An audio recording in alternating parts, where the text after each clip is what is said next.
The train headed for Sunset City will be departing soon.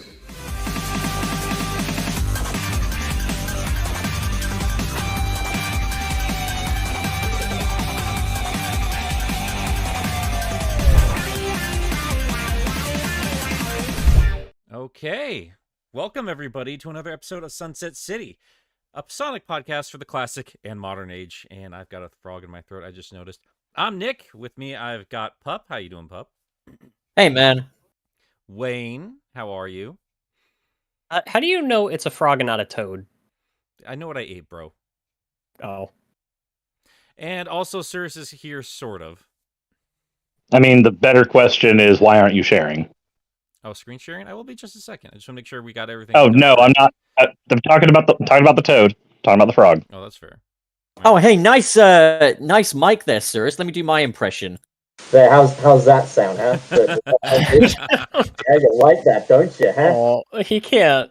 He can't. This help is what it. happens when you don't have working internet. Yeah, that's all well and This fine. is what. This is what happens when people are putting chemicals in Nick's throat that are turning his frickin' frogs gay. You got a good Sonic Adventure reference. Why did you eat Froggy? Because I want that Chaos Emerald, bro. When you think about it, though, Wallace, if the frog is in his throat, that also means that the frog's penis is in his throat. So technically, yeah, the frog is gay. So you're saying that, like Eggman, Who says it's he a wants male frog? hair from Froggy. Yeah, that's a good question, Pup. Who said it Well- was a male frog? Well, in that case, we got to talk to your wife, man, because that just ain't right. Jesus. So, today we're going to be talking about Sonic game styles. It's going to be, I know it's kind of vague, but we always have fun just kind of comparing the different gameplay styles to the game. Before we go any further, as usual, we appreciate everybody who's supporting us with super chats. But just to keep the flow of things going, since we do like to tangent enough as it is, we'll be reading all of them at the end. So, yeah, keep the lights on here if you'd like. We appreciate it. And we'll give you the time you deserve at the end. Yeah, because this train is really fucking scary in the dark, man. It's like, for real, like Sunset City Underground, not good. Oh my god. All right. Well, you guys kind of brought up the topic yesterday, so I assume one of you guys has a good place to start in terms of like how we're going to be approaching this. So, Nah, I'm good. so the way I see it is, at least with Sonic, there's a few distinct gameplay styles that we've seen so far. We've seen him go full 3D in things like Adventure 06. We've seen more hallway-based gameplay and stuff like Forces and Generations. We've seen actual on-rails Sonic and stuff like the storybook games. And then, of course, we've seen different variations on 2D Sonic, whether it be in the Genesis or on the Game Boy Advance, what have you.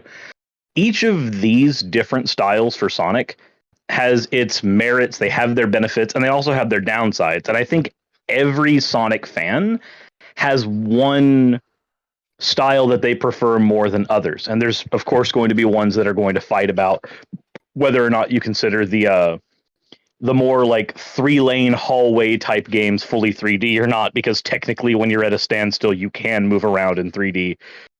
I understand those are conversations that can happen, but when you're actually in the moment-to-moment gameplay, the style's very different from an adventure game. So, each of these styles, they have their own merits, and I know each of us probably have a preference between each of these styles.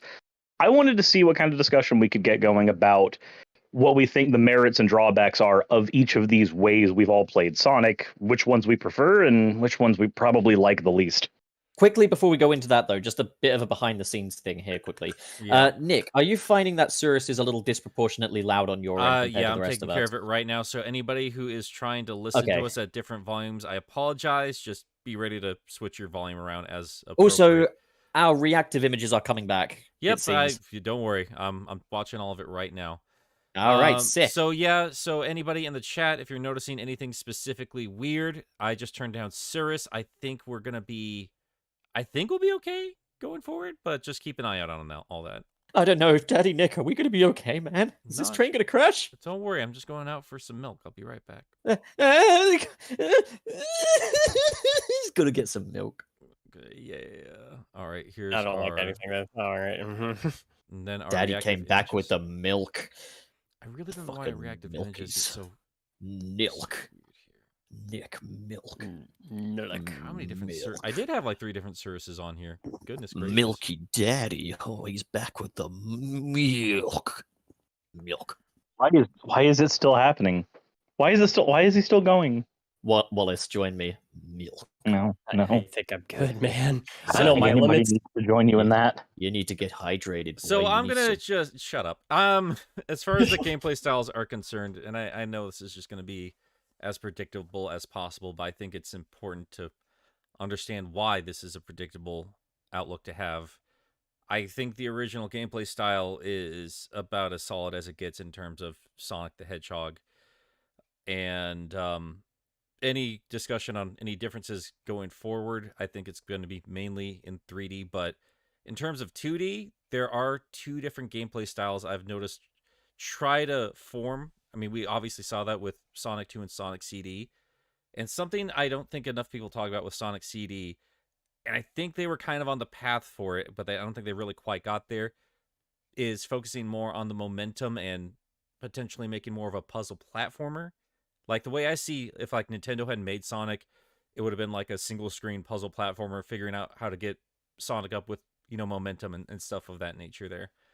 But outside of that, yeah, obviously they focus more on the speed end of things, and we got what we got, and I think that turned out to be a pretty solid thing to build a basis off of. And I think Adventure and Adventure 2, at least in terms of Sonic, had a good foundation. But obviously, they went all kinds of places from there. So it's a very basic opinion to have. Well, thank you for the lukewarm opinion, Nick. We appreciate it. We'll move on. I'm kidding. Oh my God. I do think though there is some merit to talk about. There's a distinction when it comes to the 2D Sonic, not just the difference between CD and things like Sonic 2. There's another one. Well, I mean, Rush as well, but Rush actually kind of leans into one of my conversations. Okay. When we're talking 2D Sonic, we do have to note that Sonic designed in 4x3 and Sonic designed in widescreen have they feel like the same game, but in one of them you have a lot more time to react to things in 2D, just in general. So I guess it comes down to, Nick, do you think there's enough of a distinction between those two? I think it's all it really is a quality of life improvement at this point. I think it's just an obvious thing you should have if you're going to continue to make it nowadays. I really am not going to place the limitations on what we had at the time against it too much, because I do still think they built those games with a 4x3 aspect in mind, and maybe it's just because I'm an old man and I grew up playing those, but I mean, outside of a couple initial playthroughs, the badnik placements are pretty predictable. So there are some bullshit traps and stuff like that. Specifically, I'm thinking of Marble Garden Zone. But outside of that, I think building it in, and I know it sounds like it's kind of cheating a bit, but having the ring health system being as forgiving as it is, and just that, you know, the idea that it's built with replaying these levels over and over and over again in mind, I think it's fine as it is. But now that we do have widescreen, I don't see why on earth you would ever go back to it when we don't live in a day and age where it can just be readily available on any kind of thing you're playing on. Yeah, So you don't believe we should get the Sonic the Hedgehog Snyder cut? I'd prefer we didn't. You want to know something funny? Is for a change, I actually kind of agree with Nick. In that I see it as being like the 30 FPS v 60 FPS kind of debate, you know, where it's like it is a quality of life improvement. It does, you know, make things a little better, but I never had any issues with it the way it was, if I'm being honest. Like, it's an improvement, it's not a fix, if you get what I'm kind of saying there, because it didn't need fixing. That's not to say that they can't build levels with the widescreen aspect in mind. I think Mania proved that that's, you know, you can see a lot more of what's happening there, and it just makes for an overall better experience. But again, the core idea of what made those games work was fine, and I really don't think a few more inches of screen space would have saved the game if if the problem truly was just cheap enemy placement. I think that is, that's here and there, but ultimately it's with everything else in place, it's fine. A quick note on just mobile ports, by the way. I've got one of those fairly long smartphones, and like the form factor goes with it if you play the Sonic mobile ports. So like I get a very, very, very wide screen while playing Sonic, Yeah, and fair. it feels weird, but I like it. Yeah. I mean, widescreen is nice for Sonic. It is kind of one of those things that I would prefer if more games in the series, like if we're going to be revisiting any of them, just do them in fucking widescreen. Like, there's not really a reason to go back to 4x3. I don't know that there is a ton of like mechanical benefit. I think you guys were kind of saying that it's like it only changes how you react to enemy placement so much, although I think it can help. But then again, if it were to get worse, I mean, just look at Sonic Genesis on the GBA. Yeah, that's screen crunch central right there. Yep. But I'm gonna say this: like, I love the 16:9 just because it fills up my whole screen, but it doesn't change anything. Like, I still hit the same bad nicks and stuff. Metropolis Zone, it doesn't change the fact that the slices are still going to get me, because the problem was never that I couldn't see them. The problem is that they just react to me way too quickly. You can't do anything about it. Like, Well, if you know they're there, because we all know they're there, I still get hit by those stupid things. You have to accept it as an inevitability. Yeah. We also have to point out that, like, when we're talking about screen crunch for Sonic Genesis was, or the GBA port. It was designed. The original game was designed with that zoomed out 4x3 in mind. So I think that I think it's almost two different types of argument when we talk about crunching that screen in, which is subtracting from the scope of the original game design, versus extending the screen out when, even if I don't necessarily completely agree, that it doesn't affect how you react to bad nicks as much, especially if most of us have it down to memory. I think on a first playthrough, while that widescreen does help, the game was, I do at least agree that it was designed with 4x3 in mind, so it was designed to give you enough reaction time with most enemies with that. But when we do the screen crunch, now we're moving the game far and beyond away from its original design scope, just in a really awkward and bad direction. But see, That's no the genius of Sonic GBA, though, isn't it? They compensated for that screen crunch with a horrific frame rate and slowdown. It's quite brilliant. managed to fuck it all up, regardless of whether or not it made any sense. You have But, so much time with the to react to slowdown. You have everything. extra time. It's like having the slowdown ability from Secret Rings, only it's much worse. It feels like you're trying to like stress it as like a feature, but actually a fun thing that I saw on Twitter the other day. Have you guys seen in the Sonic the Hedgehog 3 manual, where it's like, don't jump too many times at once, though, otherwise you might get caught in one of Robotnik's mega traps, which means you have to reset the game. And it's like, they're trying to push a glitch as a feature. God. That's so That's Sega. obnoxious. That's so stupid. Wait, I've never heard of this. What? Yeah, it's I'll see if I can find it. But like so I think if we're kind of given our opinions here, while talking about the classic gameplay style, I think Sonic Mania proved one thing to me, and it's that, yeah, this gameplay style is timeless. It still works today. It can still be accommodated to new levels, and I think it's still accessible and exciting and thrilling and such. Now, obviously, you know me, I generally would rather have more 3D Sonic games, but again, that's just a kind of a preference thing. Yeah, like I think, the classic Sonic gameplay style, there's a reason why when Sonic is 2D, they tend to stick to that kind of gameplay style, whether they bugger it up or not. So, what say you, Wallace? I mean, I kind of said my piece on it. There's only so much further you can go on that sort of thing. Honestly, when I talk about gameplay styles, I don't think like exactly the visual format is really going to affect it that much. Yeah. Nice to have the widescreen, but that doesn't change the way the game is designed. I wasn't even talking about the form factor. I was talking about the mechanics. Anymore. He was talking about Suris, preferences on Suris, you're talking into a pillow, bro. I don't. Oh, god damn it. He's talking into his Suris the Skeptic love cushion. He's talking into his own love cushion. Well, I may have gotten lost somewhere along the way here. Look, I cry into the pillow every night. Is that what you call it nowadays? That's what happens when you motorboat yourself. Fantastic. Go on, Wallace. Fucking carry us forward, man. You hold the torch. So I think I got lost somewhere along the way here because I was like trying to keep up with the chat log. What was the question? There wasn't so much a question. It was just we're kind of discussing the overall gameplay mechanic, kind of just talking about classic Sonic's gameplay style, basically.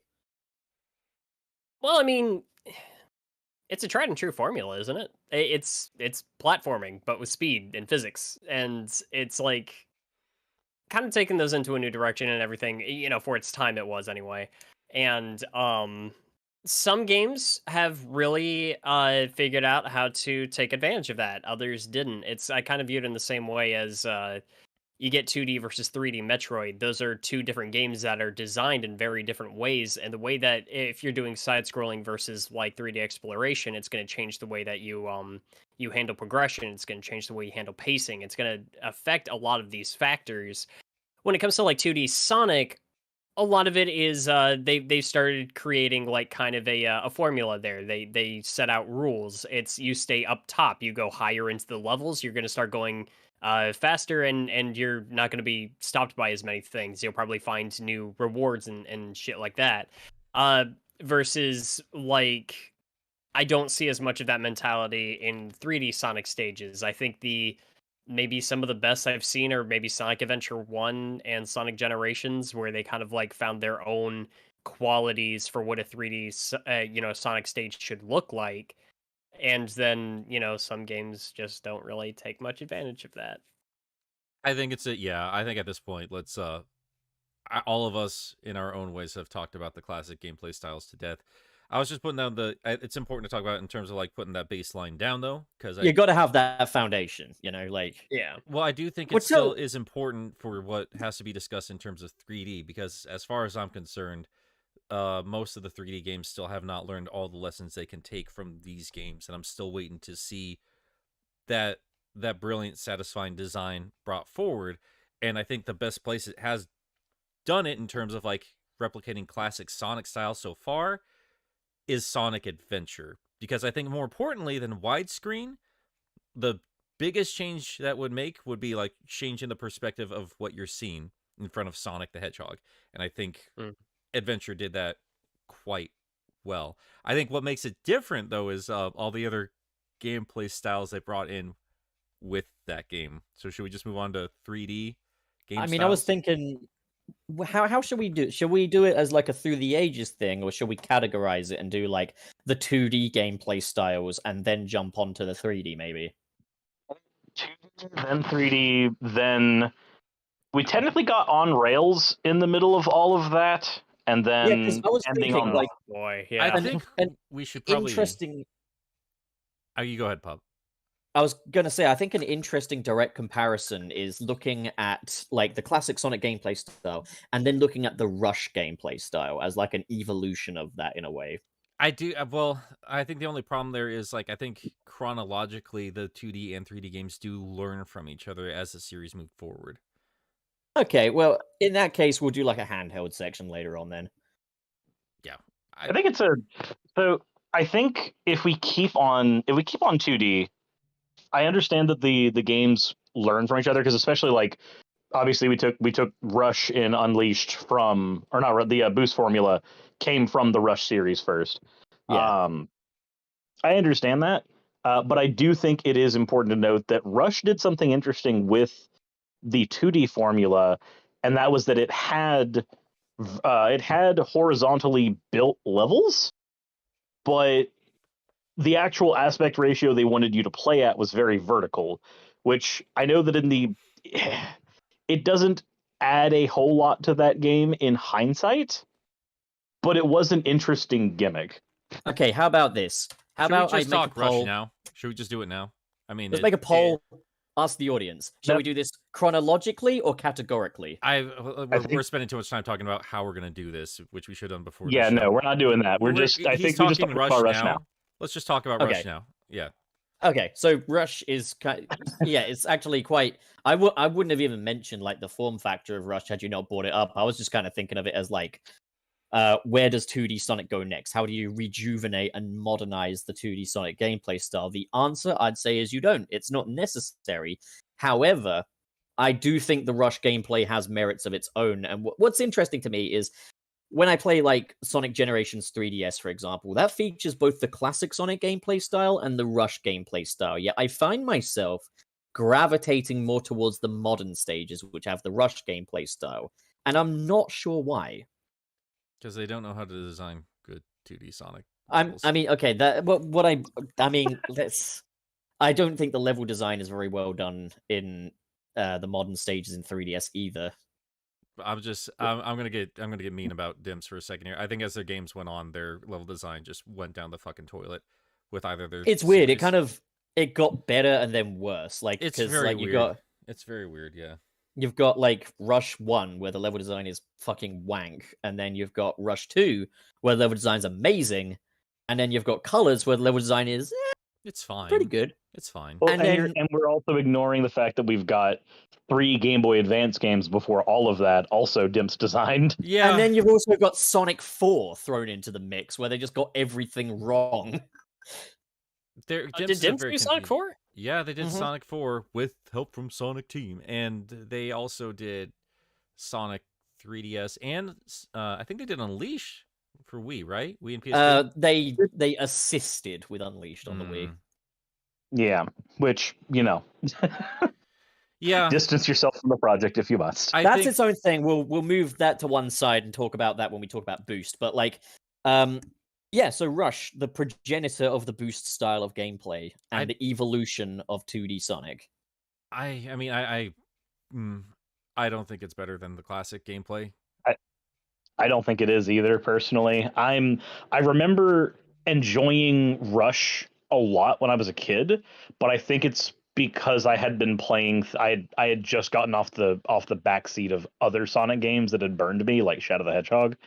So I was like, yes, this return to form, it's wonderful. Oh, okay, well, My problem with I'm sorry, you go ahead, Suris. I thought your point was done. I was gonna say, I think my issue with stuff like Rush, Colors DS, even Generations on the 3DS, I think my issue with all of them is that eventually we would get Mania and we'd have an actual proper 2D Sonic that's running well. Granted, having 2D Sonics that run differently isn't bad, but instead of trying to like evolve the gameplay, I think 2D Sonic has always worked better when instead of trying to evolve the gameplay, they've just iterated on the gameplay, giving you a little bit more on top of that foundation instead of trying to drastically change things or drastically change the way that levels are built. That's just my take. And again, a lot of that does come from playing Rush off the back seat of stuff like Shadow, and I believe I personally played it after 06 as well, despite release dates. I think unfortunately for Rush, it was kind of let down just by what we were talking about. All these other these issues here would be some of the level design got a little shitty, and if we are going to be talking, 4:3 versus widescreen ratio, I do think it makes a difference when we're talking about a boost button. Granted, the boost kind of destroys a bunch of stuff that would get in your way, and I think they compensated for that well enough. But at the end of the day, if there was any 2D style of Sonic that really could benefit from a widescreen situation, I would think it would be the Rush formula. And I think Dimps was onto something, and I do think they made a solid trilogy all together when we consider it, but I think there's a reason why the wider gaming audience doesn't really talk about it a great deal outside like the hardcore Sonic fan base, and it just doesn't leave that much of an impression when I'm over and done with it. And I do think that's a gameplay style that, if any of them deserve another chance to really be refined to the point that it could be something truly special, that it would be that. I legitimately keep forgetting that Sonic Generations exists for some reason. The 3DS version, just I technically mean, it's more of not that. exactly memorable, really, is it? I mean, I got an energy from the first Sonic Rush, especially. And I feel like Sonic Rush's gameplay style fits that perfectly. It felt to me like this isn't your dad's, this isn't Nick's Sonic. This is this is an urban take on Sonic, where he's not running through green hills, but like construction sites, and like he's basically like a parkour master kind of thing, and like everything has that very urban kick to it. And I think, the boost gameplay goes hand in hand with that, even down to like the Jet Set Radio guy doing the music as well.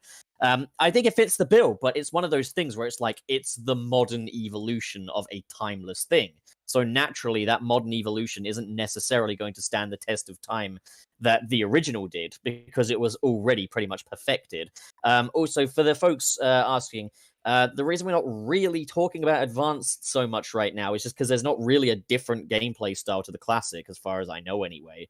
I mean, okay, Yeah, Advance added like Advance 1 added the somersault from from Adventure 2. I don't know if that really added. I mean, a whole Advanced lot. I'd say more Advanced 2 3. has Advanced 2 has that, you speed up more the more rings you get. But again, Yeah. it's kind of little adjustments. So I guess, I'll nod to that, but I don't think it warrants its own section the way Rush does. But the Rush thing, yeah, as we said, like level design doesn't help that. And I found like the form factor as well, especially in Rush 1, like on levels like altitude limit. I was just like, oh god, oh fuck, I gotta go slow because this is a vertical screen and I don't know where the next bloody bottomless pit's gonna be. Yeah. I think the second one really brought out the potential of the Rush gameplay, but the comparison I would make is the Rush gameplay style is great for thrills. It releases the dopamine, and that's why I think I revisit it more in Generations. But the classic Sonic gameplay style is more comprehensive and more versatile. Yeah, agreed. I wouldn't mind seeing the Rush style again, especially since I think now that I'm saying it out loud, it is wild. We have never experienced that on a widescreen on any capacity. Are you sure? Pretty sure, yeah, right? Sonic Colors? The Wii game is a 2D game with the boost that's basically Rush. No, man. I mean I did a No. 90-minute section for that. Like there's a vast difference between Colors DS and Colors Wii. We'll talk about that in a little bit. I know what you're getting at, but I'll say this before we go any further is okay, so the Colors DS port did change this to, Wisps grant you boost and stuff. I think the tricking system that the Rush games introduced and just kept to themselves is the best method of obtaining boost. I like the idea that Sonic does stunts in the air when he comes off of ramps and such. Great way of doing it, in my opinion. Before we go any further with 3D stuff, sorry, what were you saying? I was just going to say, I believe that actually did get carried over in some of the other games, just very lightly. Yeah, just not a major emphasis on it though. But that's where we get like the good, great, awesome, outstanding, amazing thing from Color. It's definitely not the same though, because that doesn't grant you boost. It's just you watch Sonic do some funny things while he's flying through the air. Yeah, effectively. I was thinking also the first stage of like 3D like should be isometric, I think. Yeah, I mean we're seeing it in our chats here, but yeah, I think it's important because it is something that we I think all of us keep forgetting about is the isometric Sonic gameplay style. I think there's a reason we intentionally more than one, or it was in 2 games. Let's also not forget this. Yeah, three. It was also It's in in Labyrinth. 3 games. It's in 3 games. 3? Oh, what's the? Oh yeah, Sega Sonic, Yep. isn't it? Like Mm-hmm. I never played So that Sega one. Sonic, Sonic Labyrinth, and Sonic 3D Blast. I've heard that Sega Sonic's not bad. And they're all well, it's bogged down by a stupid gimmick. And that would be the rolly ball.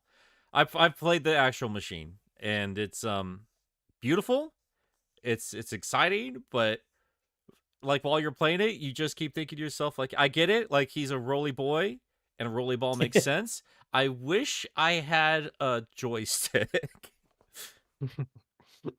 Oh, so that is a point. Femrin says his generations did have the tricking system. Yeah, I still feel it could have been done better though, like more freeform. Anyways, beside that, isometric Sonic. So yeah, this was, I guess, before 3D was quite as readily kind of understood, because obviously it was the first attempt at doing this, really. For I mean, as far as I know, They It kept wasn't. trying. They kept trying so hard to make this their work. Man. their first attempt at 3D Sonic wasn't even isometric. It was Sonic Xtreme, which was that weird fisheye thing, which a lot of people say, oh, it would have been the best Sonic game. It looks like trash, man. It doesn't look good. Yuji Naka was a It dick, looks but like- there's a reason why he was protective as he was. But for everything he created programming wise, he knew that game was gonna be garbage.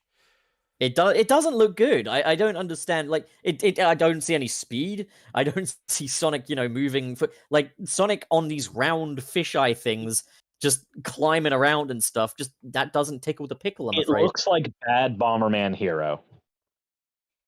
That's Sonic's the screenshots and the gameplay and everything of Sonic Xtreme has always made me think of, what if you were playing Bomberman Hero with a migraine and a bad filter? I'd say it's more. It looked like another bug game to me, and we already had 2 of those on the Saturn. And I can tell you, as a Saturn kid, they weren't great. They were not good games.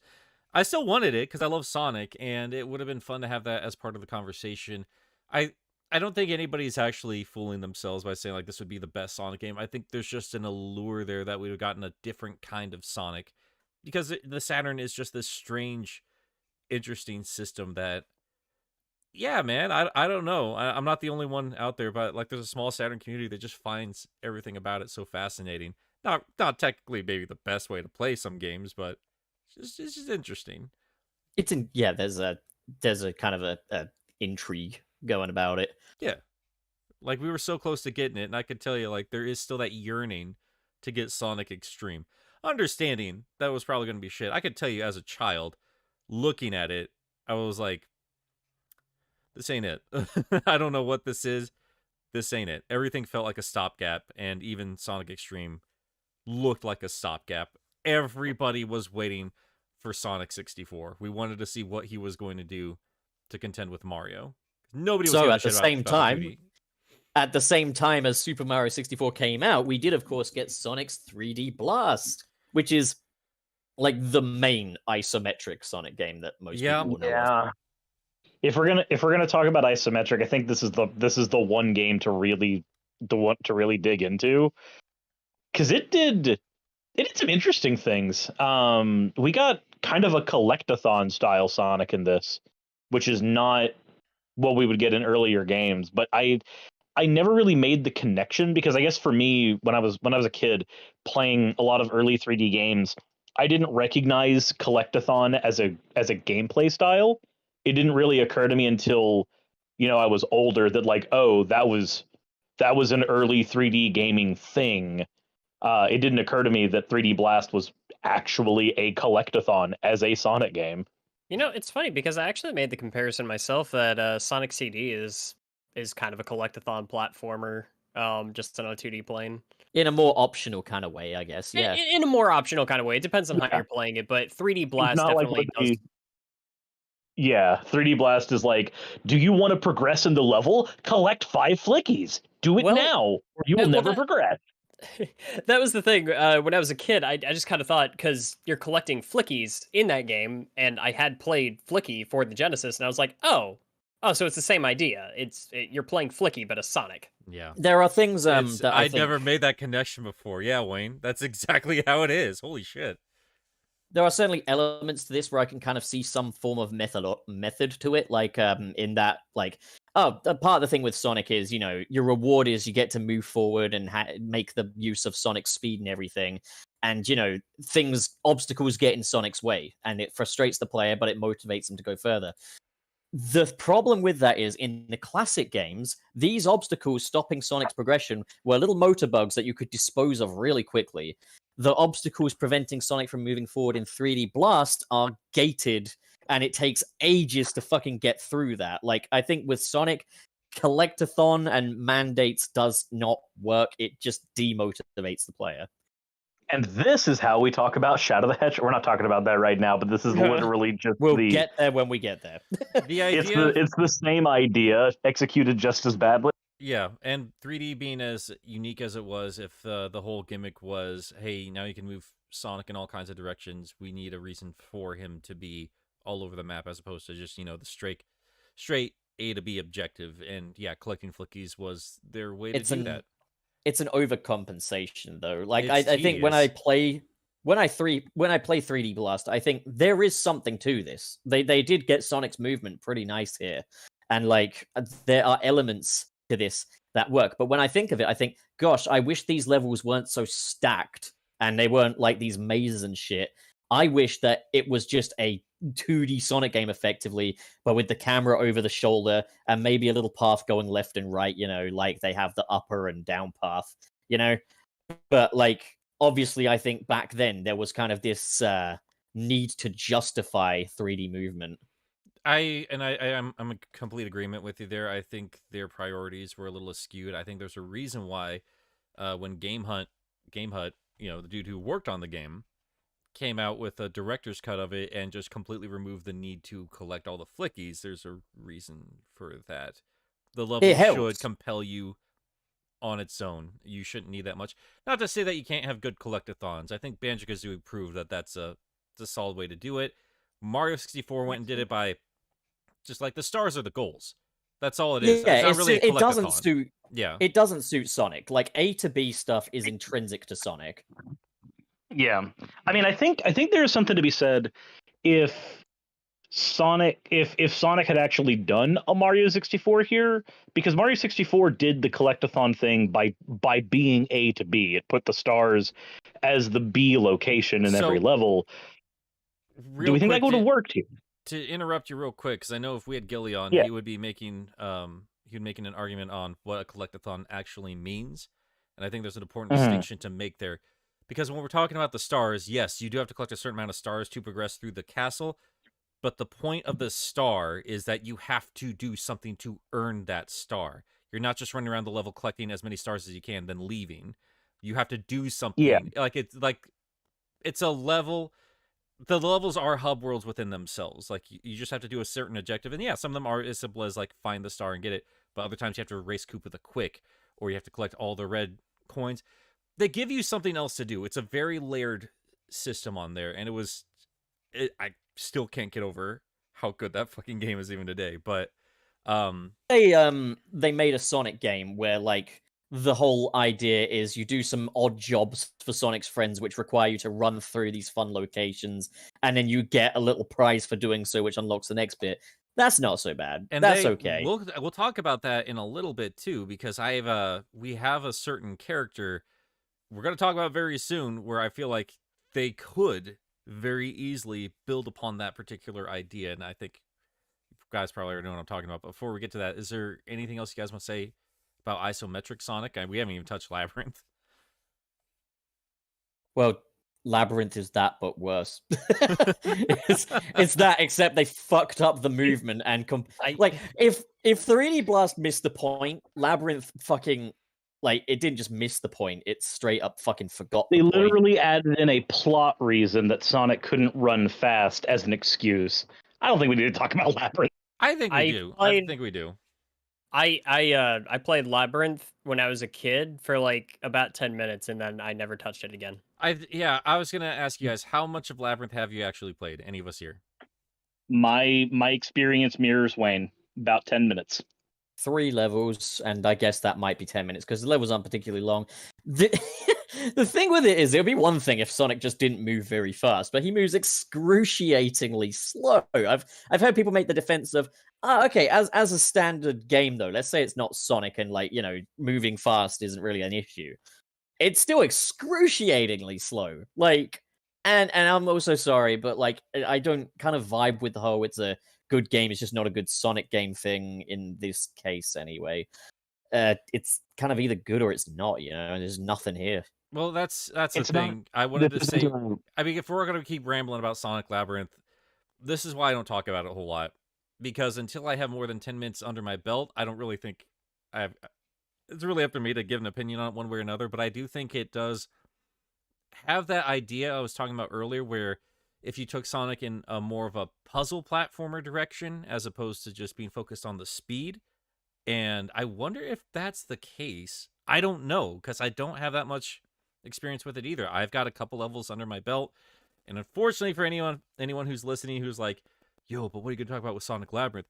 I do think it is different enough from 3D Blast that it does deserve its own discussion, but I'm not going to pretend like I've given it enough fucking time to do. I mean, I'll Yeah. take the keys over the flickies. Okay, That. there's less of them for starters. The thing about the flickies as well, it'd be one thing if we're going back to this again. It'd be one thing if you got them and you kept them, but every time you get injured, you lose them. And secondly, some of those fuckers bounce around and make you chase them. Like, look, I don't have time for your fucking games, kid. It's Get the over ring here. mechanic, isn't it, though? Like, except you have to track down your Yeah, lost but loot. like sometimes they really just fuck off, and then it's like, oh god, there's no badniks around. I got no idea where this thing is. I'm exploring the entire fucking level. Meanwhile, the thing's moving around. I'm just like, dude, like this is worse than the fucking bubble breath dragonflies from fucking Spyro 4. Get the fuck back in me so I can progress. It did bring in something that does become pivotal to 3D Sonic, though. Homing attack. As a shield. As a shield. Well, let's not be dismissive about it. That's still The where it bounce started. bracelet started as a shield too, though. Like it's fine for it starting out as a shield. A lot Yeah. of other Sonic attacks start out as shield. No, I get it. I get it. But Like I'd it was say- it was a good mechanic. The homing attack is just as important as the spin attack in spin dash in terms of Sonic history, I'd say. And I don't know. I think about this in the spin dash a lot, especially when there is the argument. I mean, our friend Stuart has made the argument that he likes Sonic 1 better because you have to earn that momentum, and you have to actually figure that out in the environment itself, as opposed to just be given that to you freely and then evolve that into the boost mechanic where you don't even need to, stop somewhere and rev up or anything. You just get going. But do you think it's about time we just talk about Sonic Adventure? Yeah, I mean, I'm always down to talk about Sonic Adventure. I did think- we keep talking about this like collect-a-thon platformer sort of thing.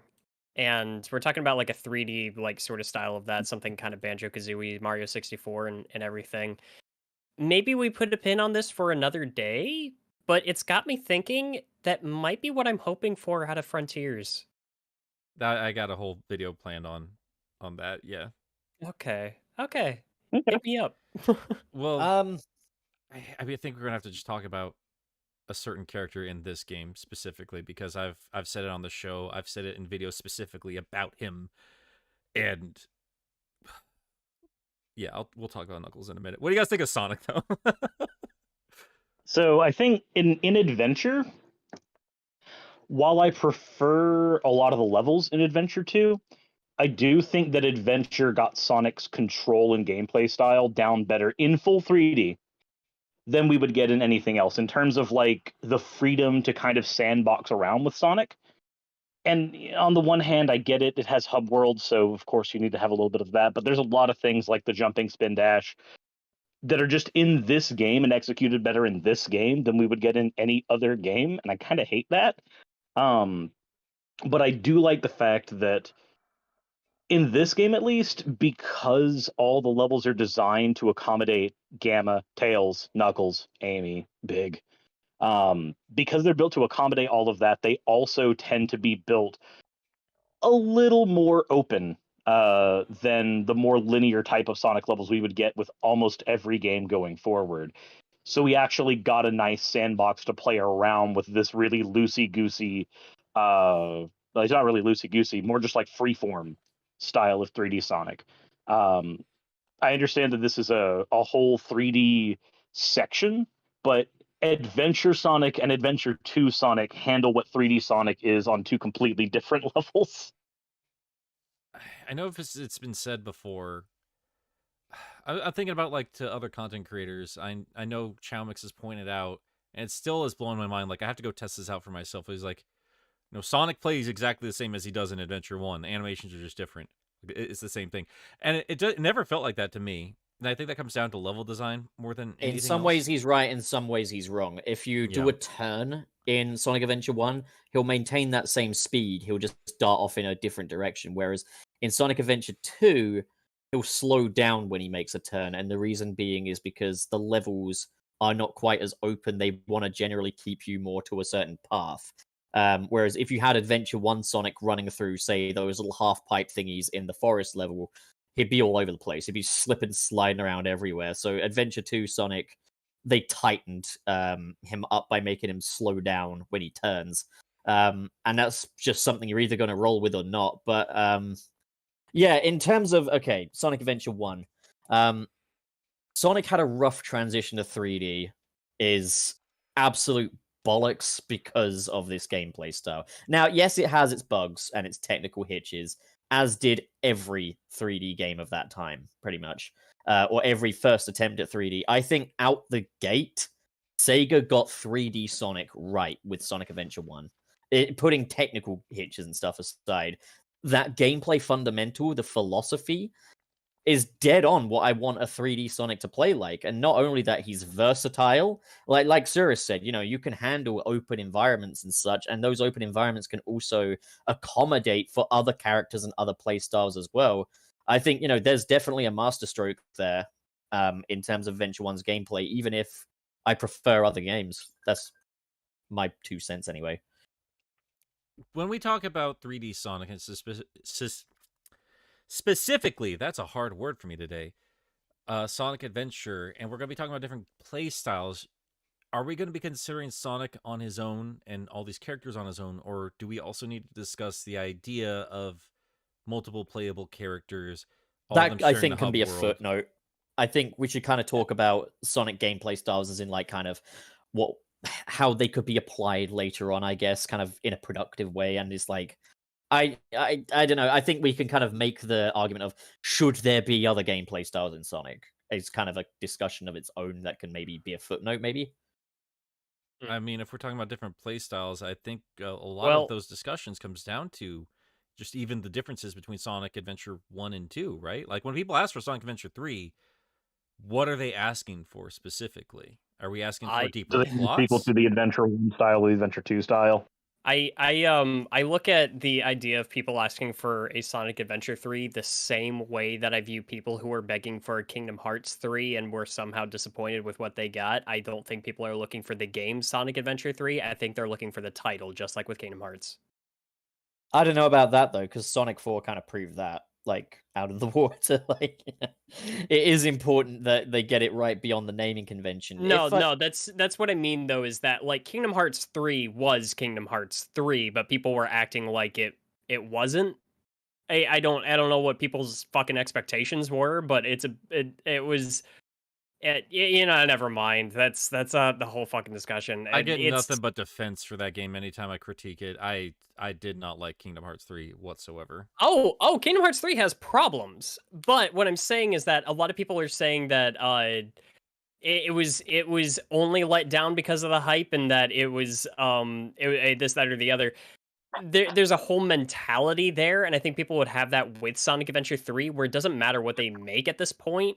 It's not it's more the name that people are looking for. I don't think they're thinking that deep about what the actual mechanics and everything it is. I suppose it's the Duke Nukem Forever problem. I suppose to them it matters more that they made it than it does the quality of it. But, like, let's put it this way: if I were to say I want a Sonic Adventure 3, which I do, I would be thrilled if we got a Sonic Adventure 3. I'd kind of want it to be kind of in the Sonic Adventure 2 gameplay style for Sonic, and with some quality life improvements. And as for the rest of the characters, like Knuckles and stuff could move the way he does in SA2, but I'd like him to have that A to B level structure rather than collecting Chaos Emeralds, because just, I don't know, I can't think of anything more boring, frankly, than fucking searching for Emerald Shards. But, like, yeah, the Sonic Adventure 1 gameplay style, kind of bringing it back to that, like, I think it is good for Sonic to be able to handle wider environments the way he can, and I think it is, it's one of those things where it's like, I would say kind of on paper, I prefer the Sonic Adventure 1 style of adventure gameplay to 2, in that, he is a bit more versatile, but at the same time, that does come at the cost of the thrill factor. I would be lying if I said that Sonic Adventure 2 wasn't the much more thrilling game. Hence why I tend to rate it above the first one. I don't know anyone's thoughts on that, but it's kind of like the thrills versus freedom, I guess. I just I thought mean, the I guess first game played better. For me, when like a pretty good amount of those games comes down to the mech stages and the treasure hunting stages, I think it's the antithesis of thrill, but you do you. I mean, there's the thought of I'm- blowing shit up, as Tay was like making explosions happen. So guess. here's this is why I was asking about Sonic Adventure 3, because Pup, you're saying that you want to kind of focus more on Sonic and then like leave the other characters as a footnote, but when I ask you about Sonic Adventure 3, you immediately brought up Knuckles. Well, yeah, because like I would like I kind of feel like when I said it as a footnote, it's like we'd get to that and I'd say like, am I in favor of having multiple playable characters or not? I think I'm in favor of it. Just don't lose that A to B objective structure. I guess that's what I'm getting at, though, is when we talk about Sonic playstyles, we need to discuss, because it is such a confusing thing. This is the problem with 3D Sonic. It's not that the transition was rough. Transition was fine. Sega just didn't know what the hell to do once they got there. And Yeah, they just need to keep it focused up. It needs to be straightforward, A to B, moment-to-moment gameplay, and just make a lot of it. So when I think about the 3D stuff, though, and I think a big issue people have nowadays is where the other playable characters are, and if they came back, what kind of role would they play? And that does lean dangerously close into what Sonic, the franchise, should be in 3D. But let's just focus it back on the adventure for right now. I've said it 100 times, and I'm in complete agreement with a lot of you guys here. I really like how Sonic feels. I like the level layout. I like that it really does feel like a journey. M. Bandy's in the chat here, and his brilliant video comparing Boost versus Adventure. I think the biggest problem of it would be he feels much better, like Motomobo, like at top speed. He's just willy-nilly and uncontrollable, and he's just like smacking against whatever tube he's going down. And I think Boost tightened that up a little bit, just like keeping that turning a little tighter. And I think that's like my only issue with early 3D Sonic. The rest of it really felt like a satisfying evolution. Like, that's what I consider an evolution. Like, how do we reinterpret the classic gameplay in, with the Z-axis involved? I think Sonic was nailed just fine, and I don't know why they didn't continue down that particular path with his character gameplay style. But outside of that, the other characters, I really miss how Knuckles felt in those games. I just wish they changed up his objectives a bit. He felt good. He felt really, really good. And it Like, justified turning punching. His turning was amazing as well. Like, he could move at a top speed, but he could also turn really well. So, like, I've said this 1,000 times, and I'll say it again. I think if Knuckles had been built as a proper Collect-a-thon character instead of like locate these three things via hide and seek, I probably would have enjoyed playing as him a lot more, because you're right, he feels good to play in both Adventure 1 and 2. Like, he feels great.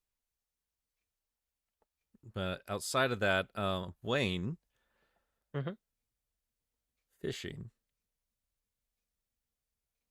So let me tell you why we need an entire Big the Cat game that is all about a platforming fishing game, and why it's going to be the best game in the series. First of all, He's not Scott do you- DeWaz, he's Aaron Weber. Got it. So I want him to have the hat. I want you to be able to collect a bunch of different hats that all say different things, like, men fear me, women give me chaos emeralds, and fish get in my goddamn net. I want him to have a shirt that that says Fear me. what? Women love me, fish fear me. me, fear me. And then he's just running around this big tub of lard, just like I just want that this game, and it's not gonna say Big the Cat on the box. It's gonna say your dad, the game, and you're gonna run around all these different locations. It's gonna be like Sonic Generations, but it's locations that everybody loves. You're gonna go to freaking Pumpkin Hill, and you're gonna like fish up some bonefish and stuff. So- It's gonna be great. But Froggy's Wayne. there along with him the entire time, So and they're Wayne. just gonna get This is about different gameplay styles, not whatever the fuck this is. This is a video of its own, man. Like, you got to make this. There's a good picture. You got to make it so I can't watch it. No. But like right now, yeah, like we're being subjected to this without our prior consent, man. Like That is to say, fishing as an idea, when you're bringing that into games that generally revolve around something else entirely, take Ocarina of Time for an example.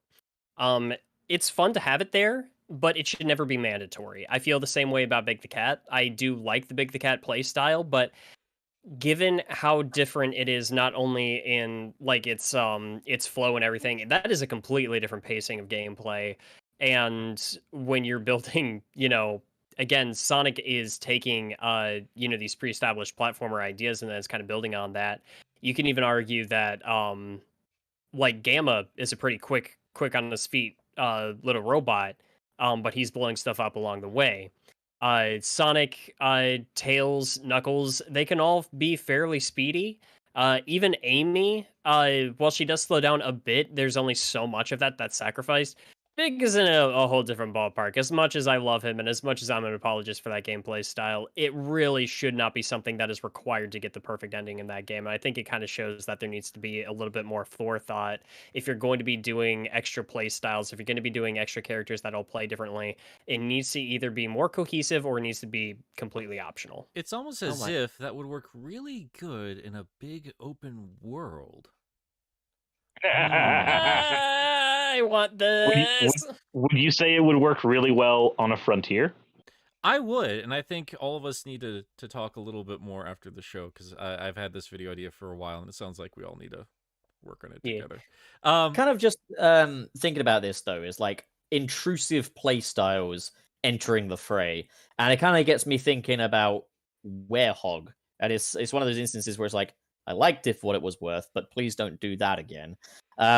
I kind of just had a thought, and I kind of just realized I could fix the entire Sonic franchise here. We all could. Don't- There's, I No, think but hear me out. Yeah, go for it. It's like, Sega, don't make a new gameplay style. Use one that works, and then, right, just literally rip the old code from that, okay? Fucking recycle that shit. All the people you employ from here on out should be level designers. So you have a big old crew of level designers to make a fuck ton of levels. So that way we can have a Sonic game, which is just the moment-to-moment gameplay we know and love, but there's a fuck ton of it. Like 8 hours worth of it. You don't need to pad it out with fishing and werehogs and stuff. Just get a lot of level designers in, really inventive types, to make a fuck ton of levels.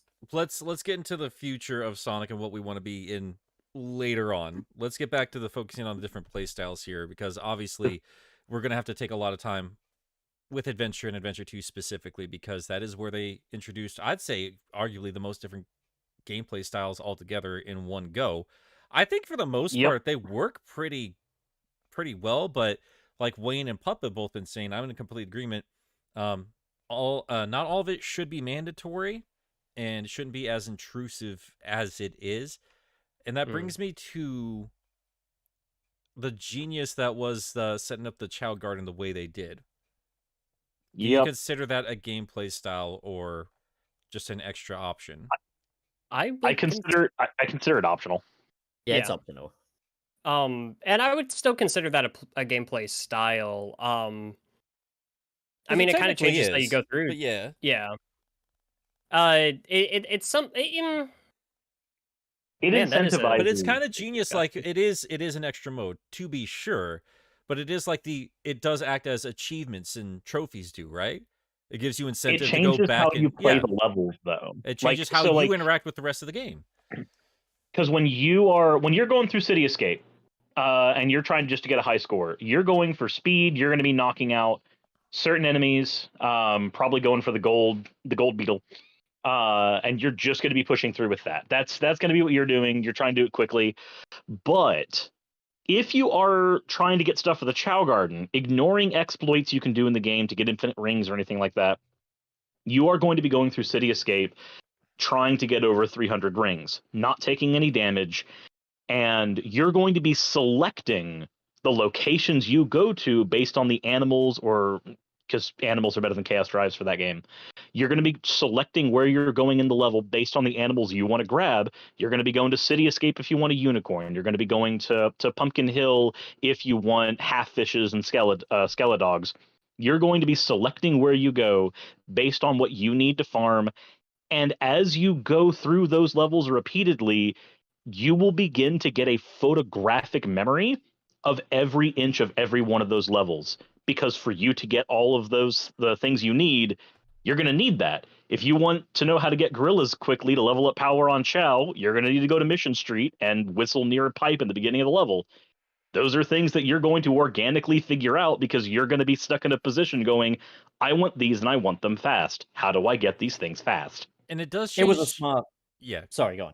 Well, I do think it is one of those weird evolutions or a different way to take on, replayability, as opposed to this is just really hard and you just have to figure it out, like die and die and die again until you figure out what the hell you're doing. There's a lot of that in Adventure 2 specifically. I do think there's a definite difficulty challenge. But I do think even with that in place, there is that extra layer on top of it of a more positive extra thing. You don't have to do it, but it's going to be very rewarding if you do invest your time into it. And What I was thinking of, though, is they seem to have forgotten how good of a way of doing that was. Because, like, fast forward to the future, and your incentive for replaying levels and exploring nooks and crannies now is fucking red star rings. It's like, that's a big old backstep right there. It is. I think if they had layered it on top of it, it would have been fine. I do have my issues with the Chao Garden, but I do think it was one of those things that needed further refinement. Because it made more sense when it initially was like you can just take these things anywhere. So it's like an extra thing you can do. But now that we have cell phones, it really should be. Well, we're getting into another, like, how we can evolve it from there. Something I was thinking of is like the train of thought that comes, particularly with Sonic Adventure 1, is like, okay, we got you guys a 3D Sonic game with the high-speed gameplay you guys know and love.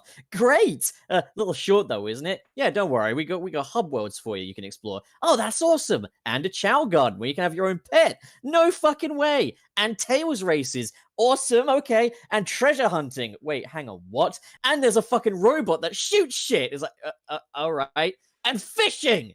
I don't want that. That's Sonic Adventure. Like, they've got a train of good ideas and it runs out at a certain point.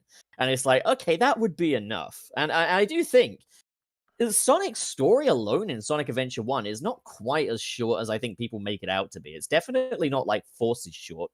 That's for sure. It does. I'd say it's about a 2 to 3 hour romp.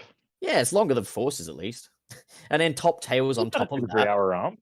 Pop Tails on top of that and a Chao Garden and the final story, and then you've got yourself a pretty decent game. Well, now that we're kind of sort of teasing some different gameplay styles, do you guys think that Gamma needs to be explored again in terms of gameplay style? I know the story is beloved, but I'm thinking about that, and I'm thinking about the Tails and Eggman mechs. I would like to see it again with Omega. I would like to see, yeah, definitely with Omega, but more the speed and pacing of a Gamma level than, say, the mechs from SA2. So I'm going to kind of pull this back to SA3 for a second. It's one of those things where I would like to see a mech shooting level in there with Tails and his little mech, but have it just be one singular level. Just one level in the bunch. The rest is pretty much, the stuff you've come to expect. I'm fine with these things being in there as long as they're kind of done quickly, short and sweet, It's one of those things, like if they said, oh, there's a bonus level where you can play as classic Sonic in 2D, it's like, okay, fine. I don't need it to be this deeply rooted mechanic within the game, I do think they kind of explored it a couple times in the future after SA2, though, didn't they? I'd be like, Shadow certainly had some... He had some stuff. Yeah. He had some stuff in Shadow the Hedgehog. I almost feel like that was them trying to merge a lot of the gameplay styles into one character, and it didn't quite pan out the way they wanted to. I think it behooves us to kind of see things like the Shadow the Hedgehog and Sonic Heroes as modifications to the Sonic Adventure gameplay style in a bid to keep it fresh. Because the general moveset is kind of the same. It's just they've bolted extras onto it. In the case of Shadow, you've got the guns and the tanks and shit. And then in the case of Heroes, you've got your 2 additional characters. So what would you guys say? Like, I'd say Heroes is an entirely different game style, man. I'm saying what I'm thinking is, like, if you look at Sonic by himself, like, look at him alone, like, he jumps, he does the homing attack, he runs, he does all that great shit. He's got the light speed dash. That is effectively adventure, except now this is the part where I don't recognize it as a different gameplay style. I just see it as a massive downgrade. Is Sonic's acceleration in Sonic Heroes. Yeah, you would say, I guess one could say, like, oh yeah, he moves way faster, so it's kind of different, but it's like, I don't know, it's the same thing, but like unbearably fast now. It's the same thing, but worse. You can make that argument kind for of the where I'm boost at. games being an evolution of the adventure style, though. We'll get there. We'll get there. Well, what I'm There's saying a lot is, of getting there. yeah, what I'm saying is, I do think Heroes deserves its own playstyle discussion. But before we get to any of that, I miss Amy a lot. Her 2D and 3D. I thought the hammer physics were really good. Like, not quite there, but I thought they were like on the verge of like making it incredibly satisfying. I love the running smack jump into the air. I love that move. I would love that, but add like while she's spinning around in the air, make it so that she can just pile drive down. Yeah. Like, just like, yeah. God, you could make her such a great and fun character to play as. I would say just make Amy like the Werehog, effectively. I was about to say, just like make Amy the beat 'em up character. Like you hop in Amy's shoes, and it's like, all right, it's But time then to brawl. then there's the question is, why is the Werehog not okay, but suddenly we want to play as Amy, you know? Because I don't think they play the same. I think there's a lot more physics in terms of how you control Amy, as opposed to just tapping in a bunch of buttons and doing timed attacks. And Yeah, a lot of it comes down. Werehog. A lot of it comes down to a lot of it comes down to execution. When you look at the Werehog, and this is coming from somebody who didn't mind the Werehog personally, I don't think the Werehog is executed well. It's not executed with the same kind of finesse as a No More Heroes or a Bayonetta or a God of War type of game. Despite it trying to emulate those games, it's not a matter of why is this mechanic that is similar to X thing okay here when this mechanic that sounds the same on paper is over here. When you're ignoring level design and execution that's there on top of it. Is it fun to move around with the Werehog? Not really. He feels like I'm playing a rock on a slip and slide. The combat is okay, but the combat's based off of a very trimmed down God of War combat system. If you took Amy with her hammer as a movement option, Just a quick question from a Werehog shill, though. Have you played the 360 and PS3 versions? I mean, I've played those as well at a friend's house. Have you? Because I find that, and this is something that I still kind of consider a point of critique. Once you've got your Werehog relatively upgraded, there are some really fun combat moves in there that do feel really, really good to do. And it's one of those things where I was like, I revisited Unleashed on a full save file, replayed some Werehog levels, like, holy fuck, these are actually amazing. What was my issue? Right. And then when I've started a new game, I've been like, oh, that was the issue. That makes sense. And this is where we get into the type of discussion we would have in talking about like Sonic Secret Rings. This is the same issue Secret Rings has. Secret Rings is a wonderfully fun game once you have all your upgrades 20 hours in. Yeah, my main thing with the Werehog is just like it shouldn't really be there. Like Sonic gameplay should always be speed oriented, moment to moment. And it's just like the Werehog, yeah, it's fine, but I don't want them doing it again, and I don't want them doing basically a similar kind of skeleton blueprint thing, but this time the hedgehog's a pink girl with a hammer instead of a stretchy werewolf. I just don't think Amy plays like the Werehog. I don't think she does either, but I think to get Amy's hammer play fun, it needs to kind of feel a bit Werehogian. I politely disagree with that, and I don't think the Werehog should be completely thrown out either, regardless of my critiques of it. And maybe we'll get back to that a little bit later. But just in terms of Amy, I really liked not so much the moment-to-moment combat. I don't really think she needs combo-based combat as much as I liked her because it played with Sonic physics in a different way. It felt like there were two different focal points for the weight, being Amy herself and then the hammer. It felt like, weird as it sounds, bear with me, and it could just be me like misremembering things, but it almost feels like a tightened up version of Chaotix in a weird kind of way, where you have to focus on two different points of weight, and they have that horrible magical ring there, and we completely skipped Chaotix, by the way. I completely forgot about that. That's more of a variation of the classic gameplay, to be fair, just with a new but gimmick. every one of these are variations. Boost gameplay Well, that's- is an evolution of adventure. But is that really its own gameplay style in that? Hang on, let me dial this back here a second. Okay, let's talk about Chaotix. We will in just a second, but just in terms of Amy, you do have to think about. I wish we had M Bandy here. He'd be able to explain game physics a little bit better than I can here, especially off the top of my head. But it just, the way you moved around with her, it wasn't just like it all came from like a little spin ball or anything like that. You just had to use the weight of the hammer or the force of the hammer to shove her around. And I think there's an evolution there that really could work. And I think that's slept on pretty hard, especially when I consider how she played both in 2D and 3D. Like, it went back and forth between each other quite well. And I don't know if you could really say the same thing for like Gamma, or I mean, I guess there could be an easy enough 2D fishing game, but good. I think Amy's really good. The 2D Gamma section would just be like a Metal Slug game at that point. Though, okay, so quick suggestion before we talk about Chaotix. So we agree that one of the things about Amy is that she uses the hammer for the movement and momentum, and that's the thing that makes it interesting. That's in my opinion, yeah. So, as a quick idea, what if we had Attack on Titan, but of course the Titans are giant Eggman robots, and Amy is having to navigate around the environment using her hammer to get high in the air to get to the nape of the robot necks.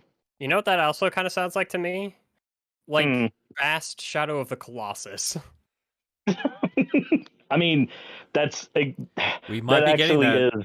We might be getting that. That actually is what Attack on Titan is. It's Fast Shadow of the Colossus. I don't know if you've seen the series, but it is that in more ways than you think. I've seen the first 2 seasons, and yeah, I know exactly what you're talking about. I know where the story goes. Yeah. Okay, so a quick point on I guess Chaotix. I think like it's like, you know, the Sonic gameplay style is all about running. You're having a good time running, but it's like, okay, you're gonna do that, but it's like a one-legged race where, you know, it's like at the school fair where you got the kids and they've got their leg tied to another kid's leg, and now suddenly you're just stumbling around like a fucking idiot. Like, that's the fucking Chaotix for me, as far as I'm concerned. I think it's a very confused design, and I think it's again one that weird mixture that 2D Sonic always kind of had, where it was like, it almost feels like it's trying to be a puzzle platformer, and the other one's trying to be a high-speed platformer. And I think obviously you saw that clash in a very awkward way in Chaotix. I only really wanted to bring it up just in the sense that, do you guys feel like there's anything worth salvaging or improving on with the springy, weighty, using 2 characters at once dynamic they had going on in that game? I would think. Oh, go on, Pup. Oh, okay. I was gonna say, for a party mode multiplayer thing where it's just like, we're so shit at this kind of thing. Like, yes, but as a main mechanic for a game, definitely fucking not. I think I'm with you there. I think there's a way to refine it to make an experience closer to what they were trying to get with Sonic Heroes, but the other character actually feels like they're there with you. But I don't know how you would marry those principles without breaking something. I think Amy is a good way to look at that if you needed 2, points of weight and physics to deal with. Outside of that, yeah, I think Mania probably had the best solution there in terms of, we're just making it Tails again, kind of, sort of.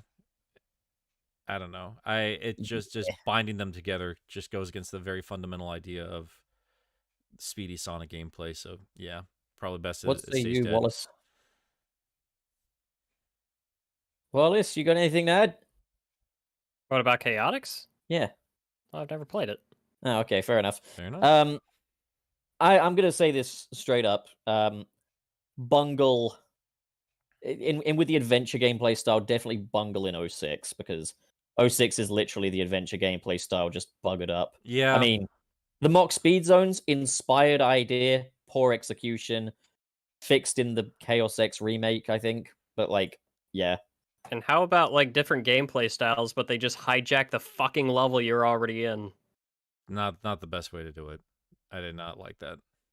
And you what's wanna the play as deal with Tails? Sonic Did you 06? want to? Did you want to play as Tails in the middle of Wave Ocean with the ring bombs from Heroes that you probably forgot he had in that game? No.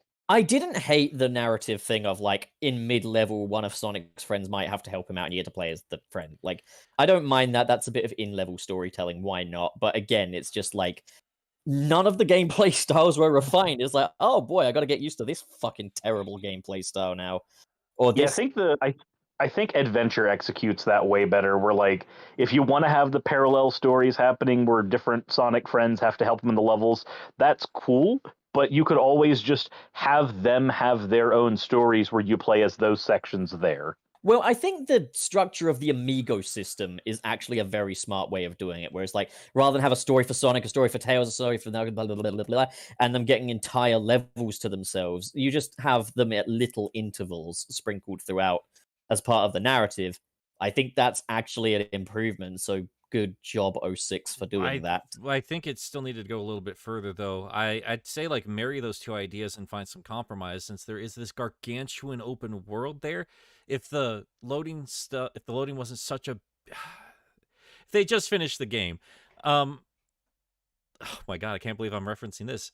3D Blast, where you find your buddies on the level, like the overlay, overmap, whatever the fuck it is, and they take you to a special stage. Like, what if you just went and tracked Tails down in the kingdom, and then he goes off and does his own mini missions or stuff like that? Probably for the best he doesn't, though, because he's slow as fuck. Well, I mean, I didn't go into those games expecting them to play like shit. I was excited to see Tails and Knuckles, and then I started playing them like, what'd you do to my boys? What did you do? The other thing is, like, the other thing is, like, if Sonic Heroes was just adventure but way too fucking fast, 06's adventure slowed down. Why is Sonic slow? Like, he's just not very fast. Yeah. He goes and that's about it. Like, fucking Hub World Sonic in Unleashed is about as fast as Sonic is in 06. Yeah. I don't know. I think there were a lot of good ideas just left on the table with 06, unfortunately. It Kind of the would've thing been- that sucks about talking about the 3D era for Sonic, like specifically this era, is that it feels like we had one really good game where everything was fleshed out correctly for Sonic alone. And then it's not like when we're talking about Sonic 1, 2 to 3, we're talking about a game that gets better and better with time. We're like, hey, it did this, but then it fucked up this. And it did this, but then it fucked up that other thing. It's a think step is all the forward and a conversation step here. back. We And it's see like- that, yeah, we see that again with the. Sorry, go ahead, Pup. It's one of those things. Can we ever just move forward without moving back at the same time? It's frustrating, and us as Sonic fans, I don't think we need to pretend like some of these things don't work just because of what they are. I think we understand that, yeah, it's because this was unfinished and needed tweaking and polishing and everything like that.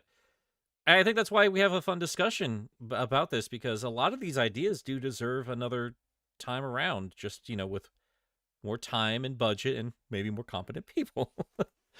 And a lot of it of like what it comes down to, if we're talking about like, because I think you're kind of hitting on a point I was going to make, Nick, where you were saying like the problem isn't so much that some gameplay styles are like similar to this, that, or the other thing. It's just that it's executed poorly. Yeah. It's like, I don't care if you try to go in a different direction, just do it well. And it's really what it comes down to.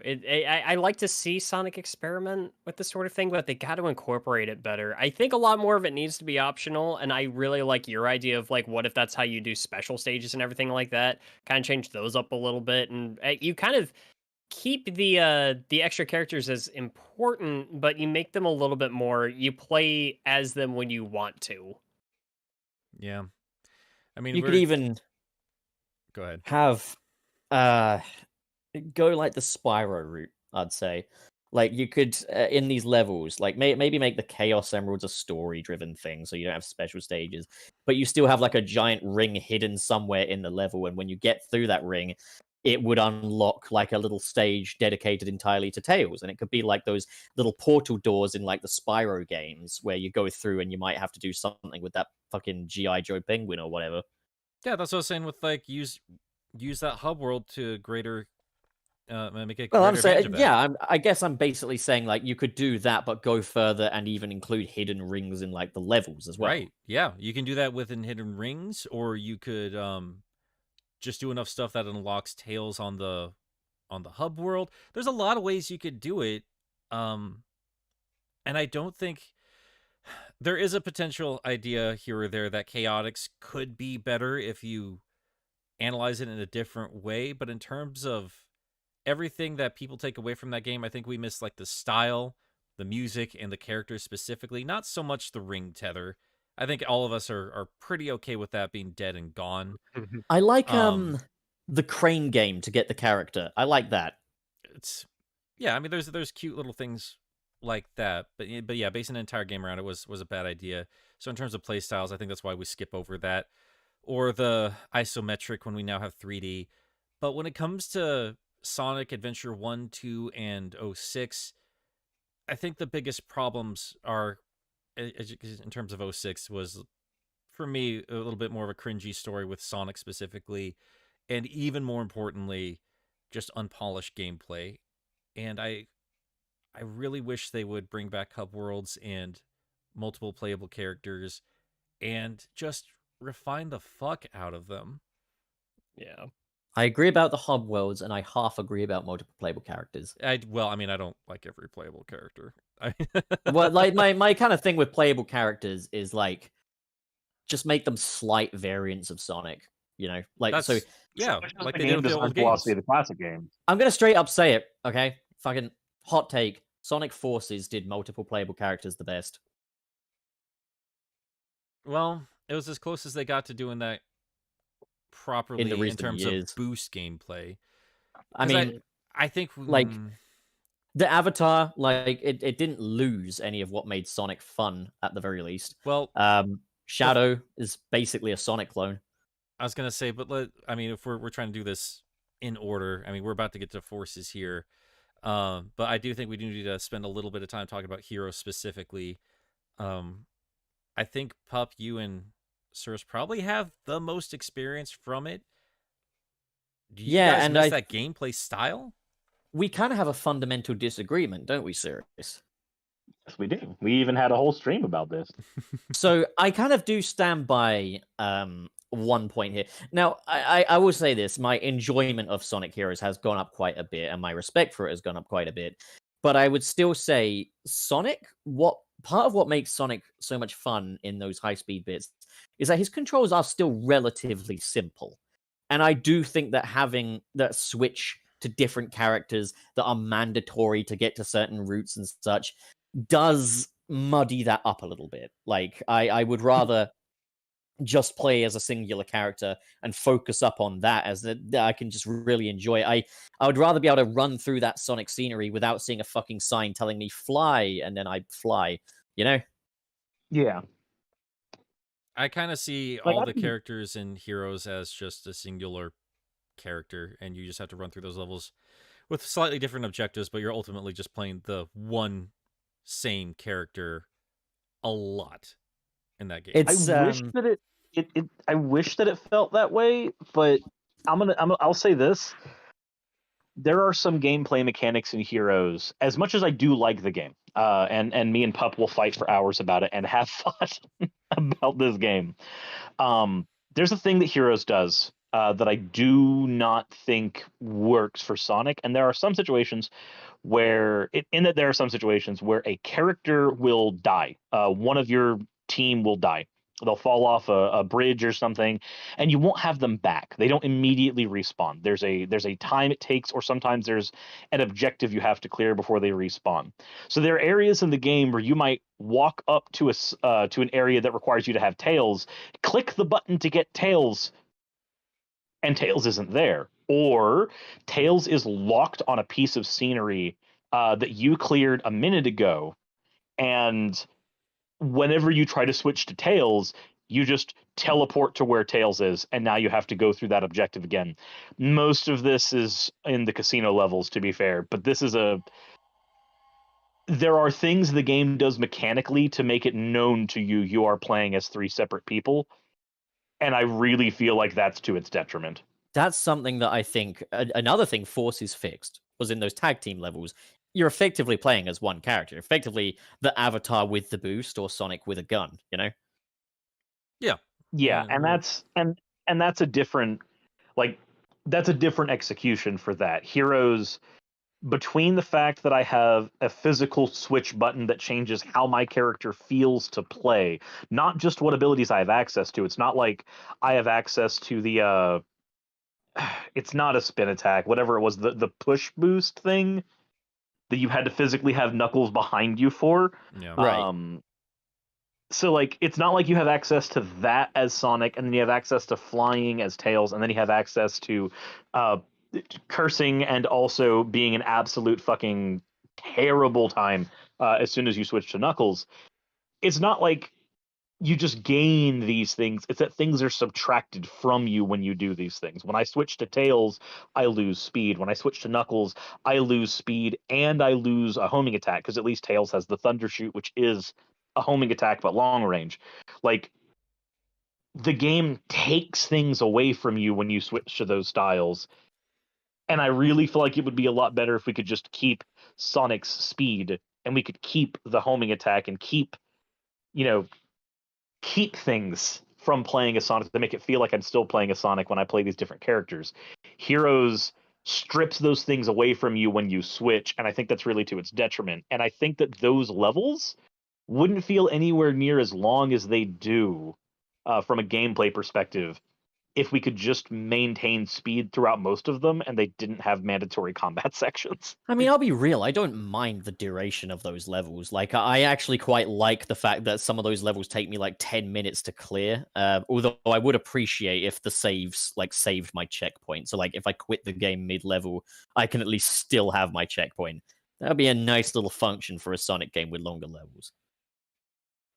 Yeah, I'm just in pure gameplay. I do agree with. I think I just agree with you, Suris. I think those games give you too much to keep track of, as opposed to it being like fluid and second nature. I mean, I'm sure it does get that way for a lot of people who mastered that game, but I found it more tiresome than anything else. So, Suris, we are in agreement then. So what we're in agreement on is the specific things that mechanically bring heroes down.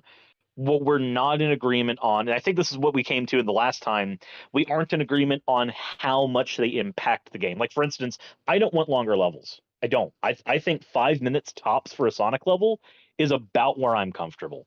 Like, I don't want those longer levels, but I agree that the checkpoints need to be things that are saved. We agree on the things that mechanically pull the game back, but we don't agree on how far they impact them. For instance, Sonic's tornado ability, I remember one of our disagreements were about how it functioned. Yeah, I was was getting you a poles and stuff. on the Xbox. It's just not as good as it is on the Cube. Yeah, whereas I've only played the GameCube. I've only played the GameCube version, and when we did our thing, I was playing the GameCube version too. So like, glitches that you were noting existed. I'm just like, I have no idea what you're talking about, dude. I just did it. It made a lot of sense, and I played it on the GameCube emulator. I was like, I'm actually having quite a bit of fun with this. Like, it was kind of like rediscovering the game and playing it as a new game, and I was actually really, really enjoying it.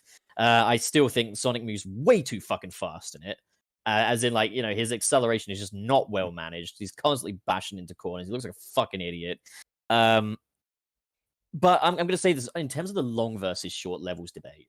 It does depend on like how much they can keep them fresh. I wouldn't want a level to outstay its welcome, but I think the way it should work is the start of the game levels are around about 3 minutes long, and as you nearer the end, they get longer. I think it needs to depend on what is happening in the levels. If it feels like padding, you're going to notice it, and that kind of sucks. If you're looking at like Sonic Adventure, where it does take more assets and it does take a lot more this and that and the other, it does feel like two different levels slapped together, but it does feel like a journey, as we've discussed many times before. The start of the level does not feel like the end of the level, and I can't say that about a good majority of Heroes levels. A really good example of this in Heroes is when you're in the Metropolis and you're in the power plant sections, and you do the elevator section. When you start noticing that you're on the elevator again, and you're having to wait for it again, and it's mechanically identical to the last elevator you were on, you start to feel it.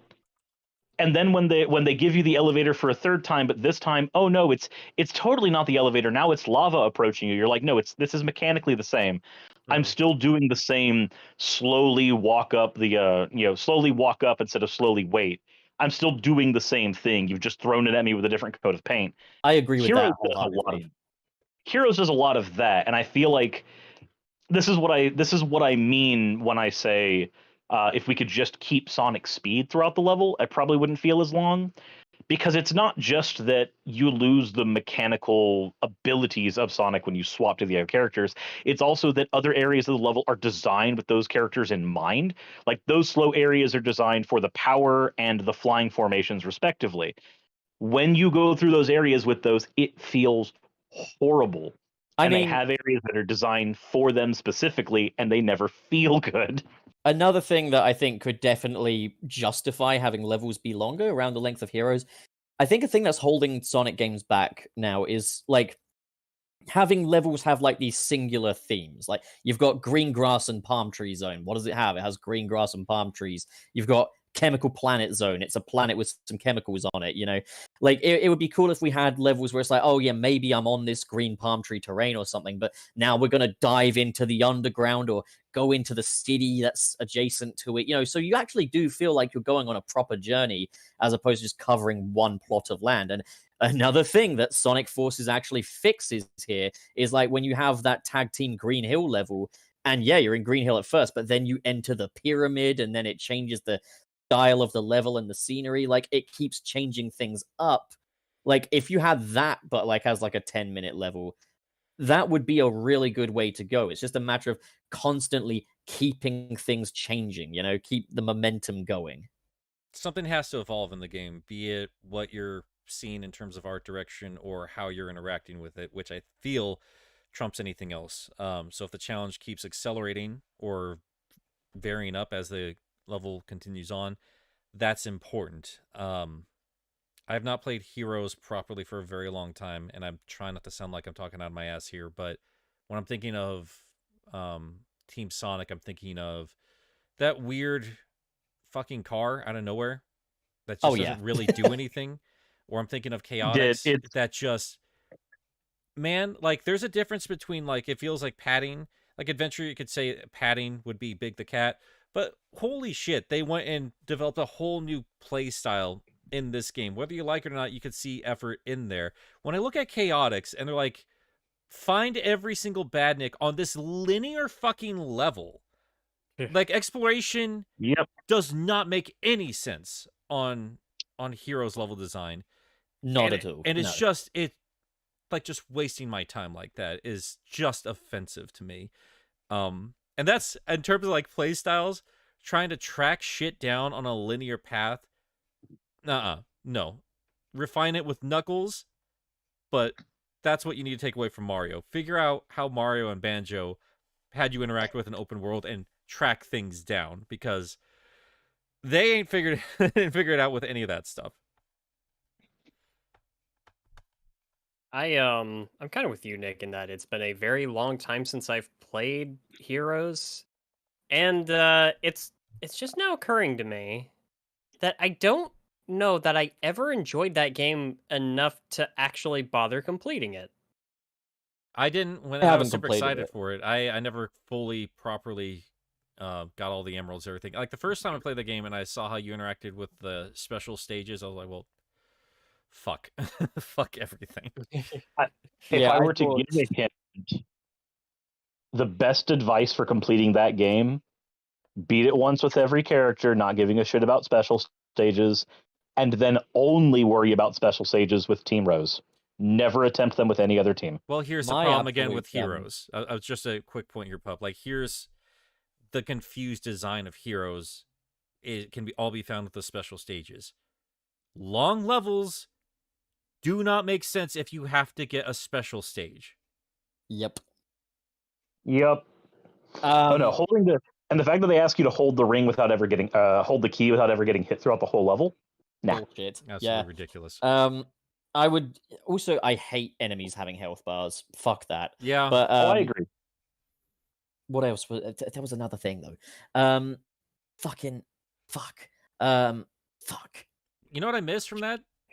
For anything else, I do miss the art direction. Art direction was great in that game, and I also missed.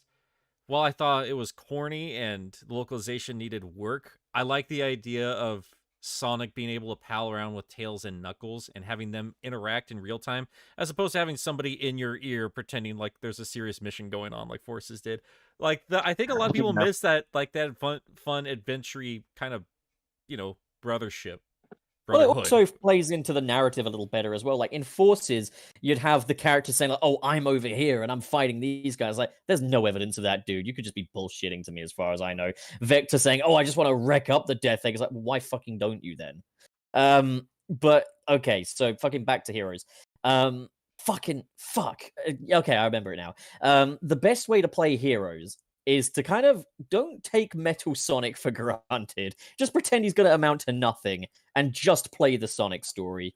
And you've got a pretty satisfying Sonic game. It's not terrible. The game's not terrible. I need to express that, but it needed a lot of work if they wanted to continue down that path. It felt rough for me when I first played it. And again, I've not played it in years, but the elements I would take away from that game, it wouldn't be the main gameplay mechanics, that's for sure.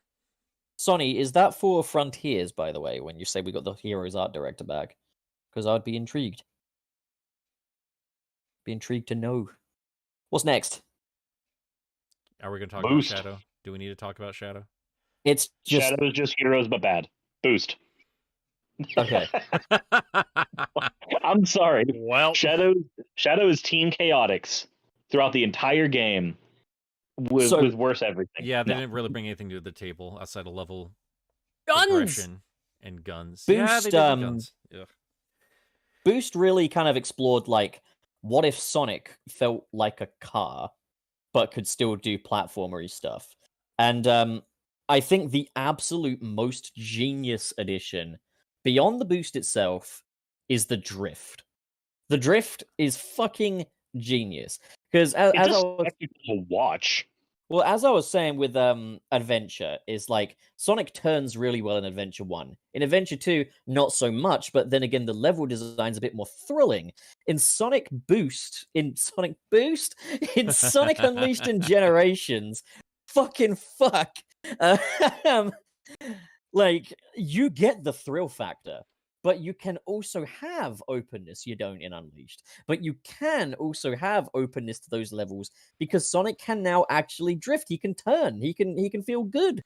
And as I say, they don't do enough with that in Unleashed, but in Generations, whoo, they really, really nailed a Sonic playstyle there. I agree, but I do think they immediately showed the limitations of that when you have an immediate boost button to zip through everything, because it's hard to justify the other characters at this point. They're no longer building off of the core Sonic idea. They have to be something else entirely. I mean, they literally have to transform Sonic into something else to justify padding out that game. And we'll talk about the Werehog in a little bit there. Ultimately, I do think the boost is a fun idea. I mean, Generations is still one of the best games of the series as far as I'm concerned. And the levels in Unleashed are really fucking good. But yeah, sorry. But I mean, yeah, like I think we've all said it here before, but if classic Sonic was a pinball table made into a platformer, this is Burnout turned into a platformer. You know. Yep. I'm It's okay just with them. taking- Sorry, go on.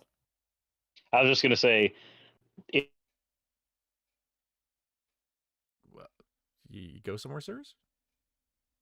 Can anyone hear Suris? Nope. I cannot. So He was going to say, and then he decided against it. Yep. can you hear me now? Yeah. I can't. Yeah. I was gonna say, did it just Sonic saw the truck chasing him in Adventure 2 and it traumatized him so much he had to become the truck in Colors and Unleashed. So a thing that often gets kind of mentioned though is like a lot of like boost kind of anti-boost people, I guess, will say they don't kind of like it because it kind of flies up in the face of the concept of Sonic games being about earning your speed and such. And that's okay, that's all well and good, but I will say this. I think there is a difference between they missed the point and they changed it. I think it's long enough now to just say they changed it so it's no longer a pinball turn platformer, it's a racer turn platformer. And I'm okay with that change in the genre. Things got to move forward, things got to change. And, you know, I think this style absolutely suits Sonic. It is still at the end of the day like the arcade mentality that Sega had mastered way back in the 80s. Like this is the arcade game turned into a platformer, regardless of what it was. It's a high-speed, thrilling kind of gameplay as represented through a mascot. Kind of a different means to the same end in a way. Right. Yeah. And I think the boost was a genius decision personally. I think there are ways it could be better implemented. If it were up to me, I'd say, you know, you can have a boost gauge where he builds up boost, but he can't use it until he's reached his top normal running speed. So it's like a little indicator. That'd be a Burnout too. So I noticed something about the boost mechanic recently that I don't like, and I don't know how everybody else feels about it because I'm not sure I've ever heard anybody else mention it. It's annoying the way it distorts the music when you start using it. I agree with that. Yeah. It's fucking irritating. They fixed Like- that in Forces, to be fair. Oh man. I like I actually it. like the distortion. Of course you do. I mean, it makes sense. Shut up, Nick. Well, I would say have the diegetic audio distort, but not the music. Leave the music be. Yeah, because the music is one of the best parts of the experience. Especially if in Generations, when you have a mechanic where you get to go in and choose what tracks you're listening to. If I'm listening to Sonic Boom while I'm running through Chemical Plant, I Wrong, want to hear it. wrong, Wayne. For So- fuck's sake. It doesn't do that with the music you choose. Does it not? No. Why am I remembering it? Well, it makes regardless, sense. when they build Sonic music is made to make you want to move. And if you can't hear it, I mean, for fuck's sake. Yeah, it's like the Green Hill Zone theme sounds really good in Sonic Generations, but I don't want to hear whatever the fuck the boost does to it. It sounds dumb. They did another thing in Generations, which kind of I'm mixed on, is in both Sky Sanctuary and Green Hill. If Sonic reaches his top speed, they play a more upbeat, faster, more fucking rock out version of it. I prefer the non-rock out version of it, and it just leads me to just go slow through the stage, which is really stupid. And it's not even just when you're boosting. There are times when I will leisurely play Sonic Generations sans boost and have a great old time. But it's like when I'm in Sky Sanctuary and he's doing more than a gentle jog, and suddenly it's really in your face and the drumming's really going mad. It's like, can I just stick with the normal one? Can you just shut up for a second, Mr. Drummer Man? So, boost. Pooh. I mean, I like it, but it does feel very limited. And I think that is very telling when even the first game it showed up in has to pad it out with a whole bunch of other stuff.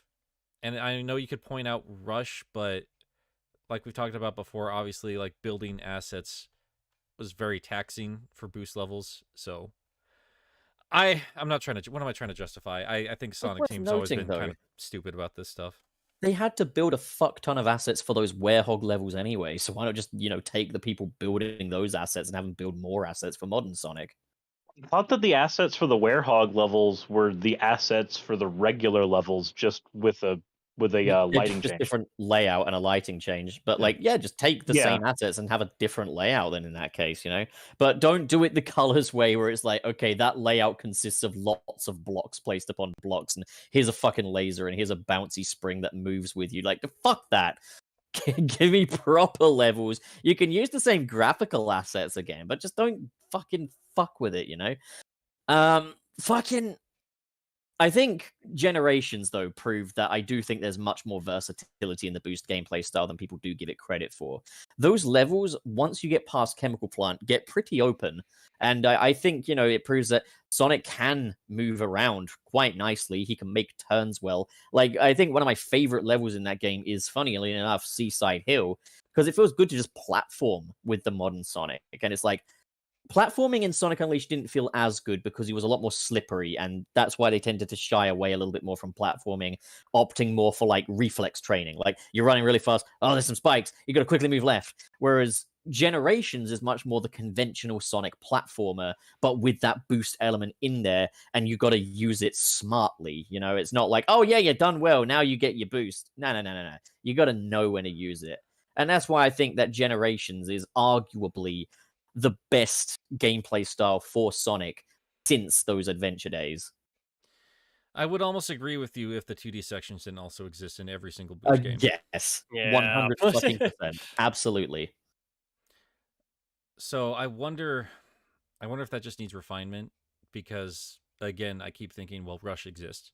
That's why I was going to talk about it here, because I did notice that stark contrast when playing DS version, the version versus the Wii version, which not only brought in the boost, but it also implemented a lot of classic Sonic design in there. Not to the same degree as the original games. Like, there's not an emphasis on the momentum-based physics. The spin dash is just there to be there. But at the same time, you could keep moving once you knew what the hell you were doing. You can't do that with the console boost games. There's going to always be a time where you have to stop, stomp all the way down, and wait for a platform or this or that. Classic Sonic's always done that, but it does feel very jarring in the boost style. And I mean, can I also like note another smart addition to the boost gameplay style though was the stomp, allowing you to kind of stop quickly if you need to. Sure, but like I do agree with that. Like, the waiting around feels a bit more amplified when you've got the boost at your disposal. It's interesting, but like I think like the boost part of the boost gameplay is far from the best thing that style of gameplay introduced. And like, I think you could even do a boost game without the boost effectively, but he's still got things like his drift, his stomp, his slide and stuff like that. The absolute most important thing they added for me was the drift. Funny how they got rid of that in Forces, huh? God damn it. Yeah, I'm very mixed on boost. I think overall, when it's at its peak, it's some of the most thrilling experiences I've ever had with Sonic. I wouldn't mind if it's relegated to a more special stage kind of design if the rumors of Frontiers are true. Like, whatever it is, like if it's going to be short bursts of adrenaline, that's fine. But whatever else they have built around it needs to be good. And I feel like when I consider the secondary gameplay styles of all these games, they all fall horrifically short.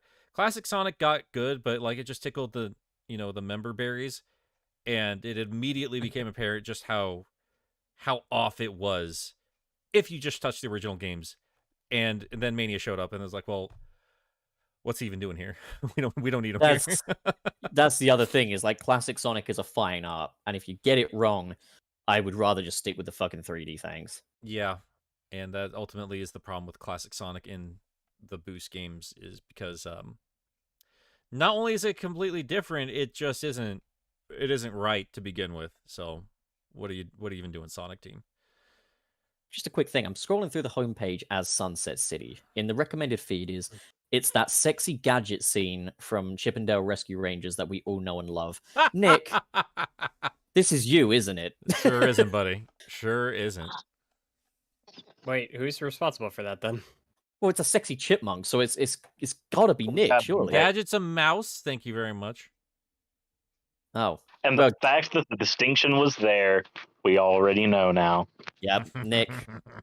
He's there. He's there for the mouse. I mean, I'm not gonna lie. Actually, taking a closer look. Anyways, So I mean that does. I mean, if you want to joke about it, Pup, I've only been on our channel for the last couple weeks just for these streams. Then I hop off and go back to my own personal stuff. So I have to wonder. I know Suris uses this. I know for a fact that Suris uses this channel. I'm gonna go through the history right now, and I'm gonna look at things and see if I find anything interesting. Because I know I don't really use it. I've used it. I know I've accidentally left it on while binging Meat Canyon before. Yeah, there's a lot of Meat Canyon recommendation. Oh, Batman Begins, epic Batmobile chase, Batman Forever, Robin's Joyride. That'll be me. That's definitely me. So back to the actual. Is it just me and? There's Wayne as well. Anyway, I mean, Wayne, Suris, you both have been a little bit quiet about the boost gameplay and any of the secondary gameplay styles. You guys have any thoughts on those?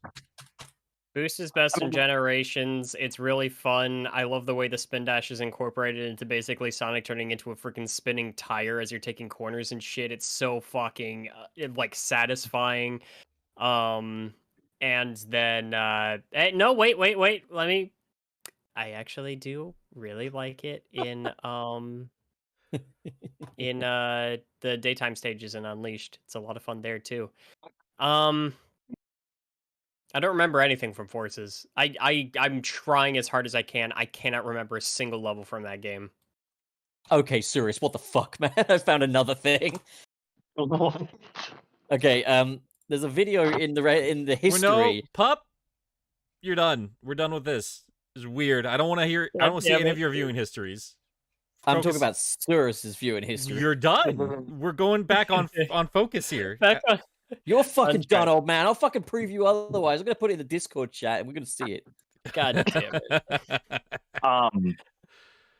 So I think for we've me, all seen that one. Are you kidding me? That one's fucking hilarious. No, we have. God damn it! Not That's you an too, actual Nick. clip. No, that's an actual clip from the show. I know it is. I know it is. Wait, Suris, please share your thoughts on the boost formula. Have you guys seen I Want a Divorce? Sorry, go on, Suris.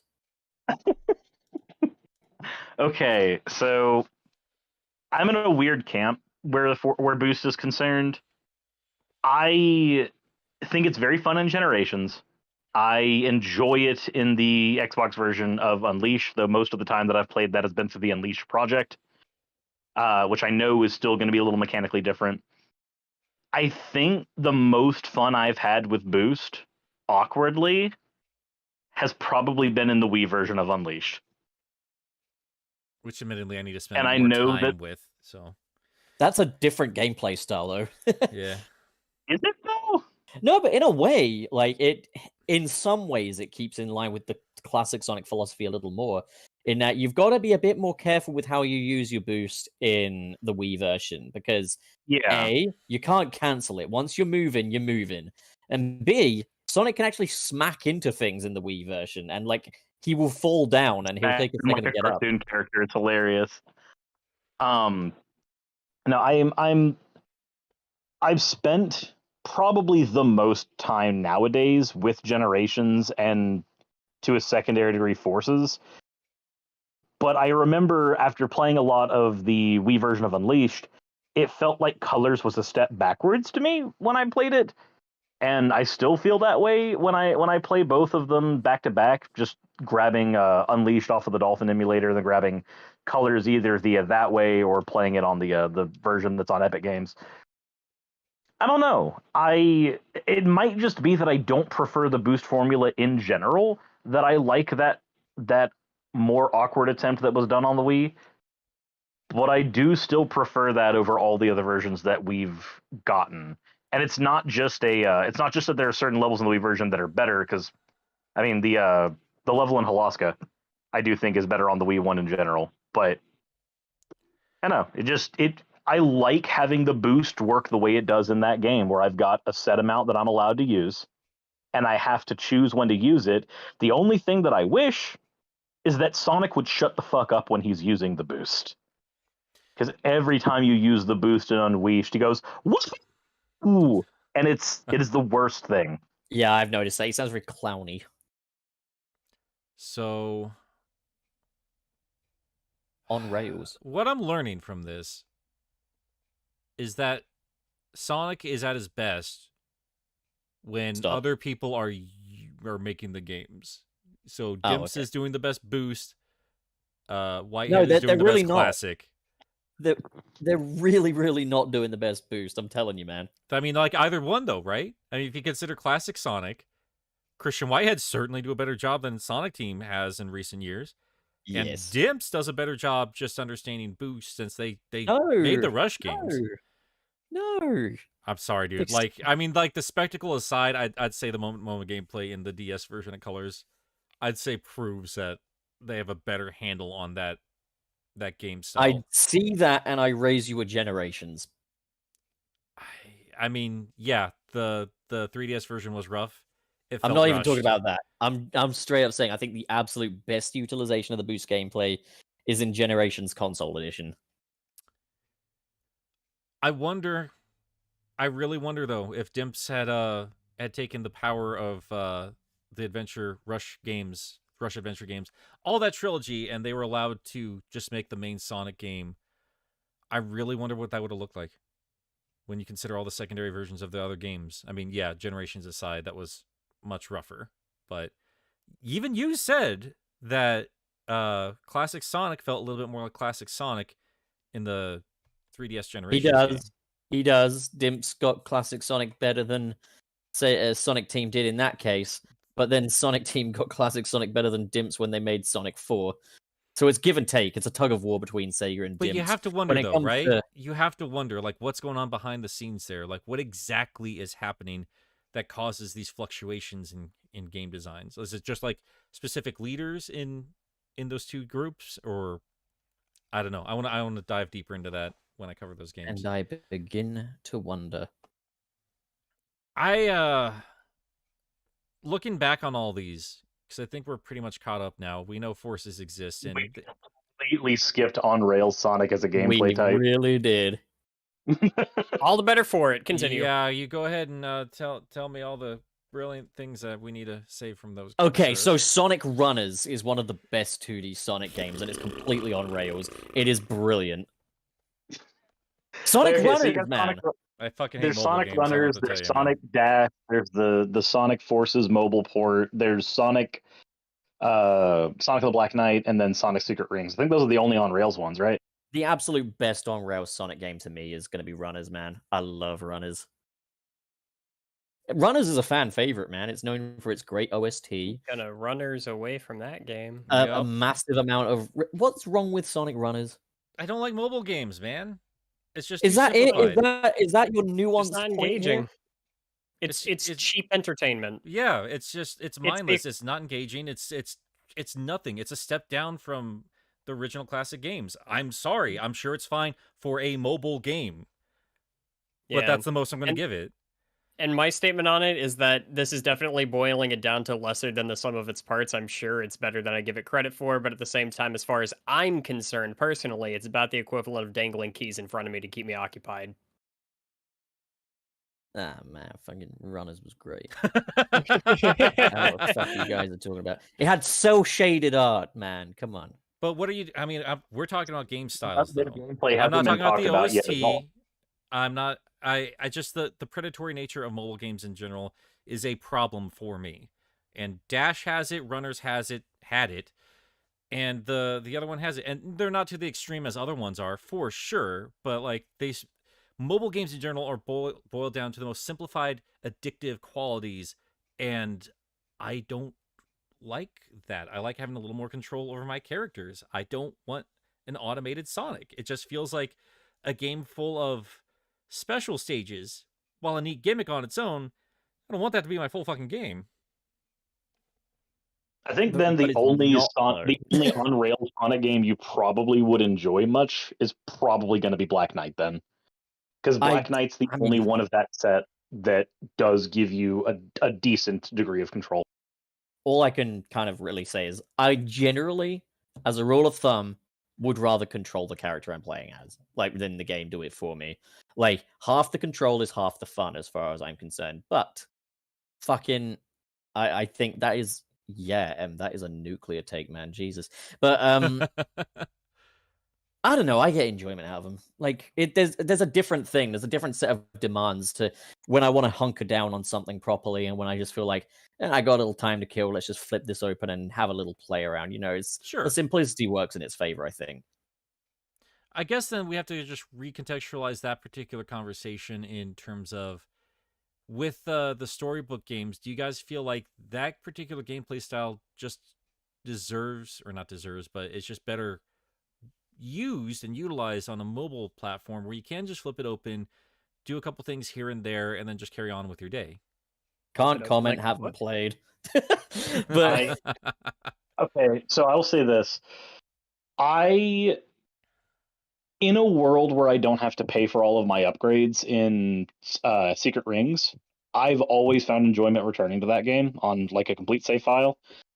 Again, I have to put the caveat of having a different world where we don't have to get all the upgrades again. Black Knight doesn't have that same issue for me. I don't have those problems with Black Knight. I enjoy those games on their home console a lot, and I wouldn't mind seeing a third storybook game that tries something like that, but I don't think that on rail Sonic gains anything as opposed to just losing things. And I think that argument is identical on mobile, and I don't think the convenience of the mobile platform gives me anything either. I would just as quickly not to play a Sonic game. I mean, on my end of things, I want to kind of bring up an example here. I was planning on, I haven't said it yet, but I was planning on doing a video on the Sonic Forces mobile game.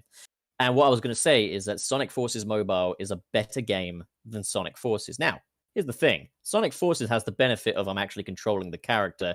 And yeah, I will sooner play Sonic Forces on the console. But as a mobile game, for everything it sets out to do and everything it's supposed to do, Sonic Forces Mobile fulfills much more of what its potential is than Sonic Forces on console. Basically, I don't want an on-rails game on a console. I will accept it on a phone, because I feel like on a phone, being able to swipe left and right is a smart way of doing it, and there's a different set of demands for a mobile game. Sonic Forces on mobile does not require me to pay for anything, whereas Sonic Forces on disc is a paid thing. So it's like I'm going to expect more from a paid thing than an on-rails thing, Like, so as a freebie kind of thing, fine. But that's just where I'm at, That's just the factors, man.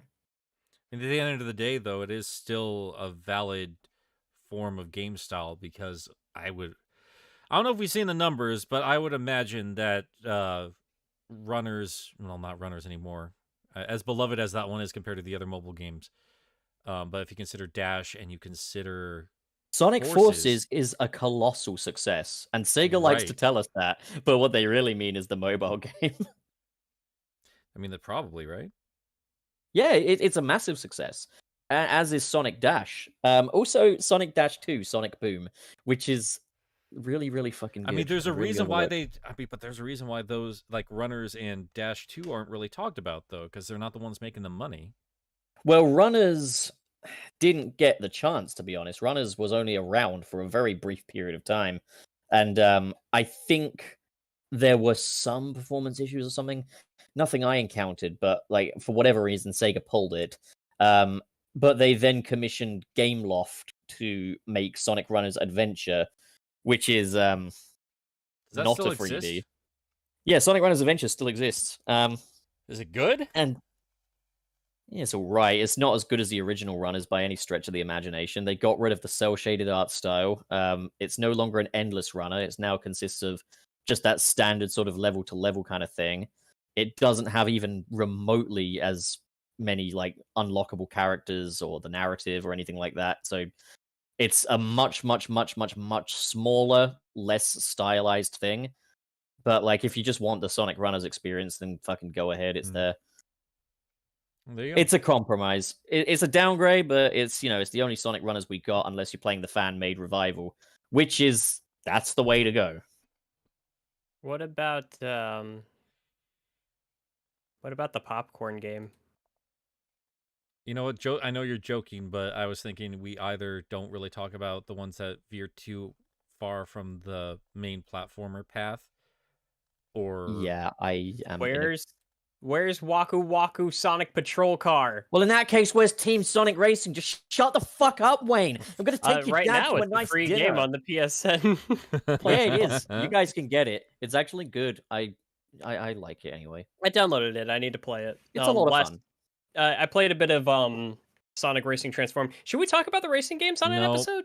I mean, yeah, On an an episode, episode, yeah. yeah. For sure, 100%. Yeah. Well, we can do a video about that sometime, or sorry, an episode stream. Whatever. I think Transformed is the fan favorite, isn't it? I liked it when I played it. I quite think a bit, actually. It has the benefit of having transforming vehicles. No idea why they got rid of that for Team Sonic Racing, but okay. I guess you're not supposed to even compare that. Like, one's a Yeah. Sega racer, the other's a Sonic racer. You I can't guess help we'll but compare Get them, into though. that.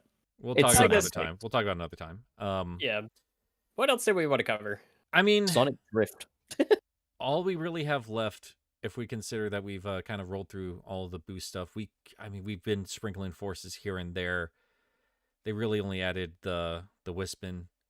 I thought that was a waste of time, honestly. I think that we better utilize in, ironically enough, how the comic books represented it. You know what I don't like in Sonic Forces? The grappling hook. I don't either. No, I don't like how automated it usually is. Yep. I wish it was. Well, I wish it was my kind of thing- the thing like. Go on. My thing is the flow. It's like if the homing attack was bad, and like after you used it, you basically stopped in mid Oh, fucking air God, instead of keeping any yes. momentum. It makes it aggravating to play as the Avatar character. I agree with that, but you're not really supposed to. But what annoyed me was when you're in the tag team levels, and it's like, oh fuck, I just dared to use the Wisp-on for a second. Now I'm stiffed with this fucking homing attack, unless I boost, which is gonna throw me off the edge of that fucking cog. Ah! But oh fuck, Lost World. Oh, wow. Thank you, guys.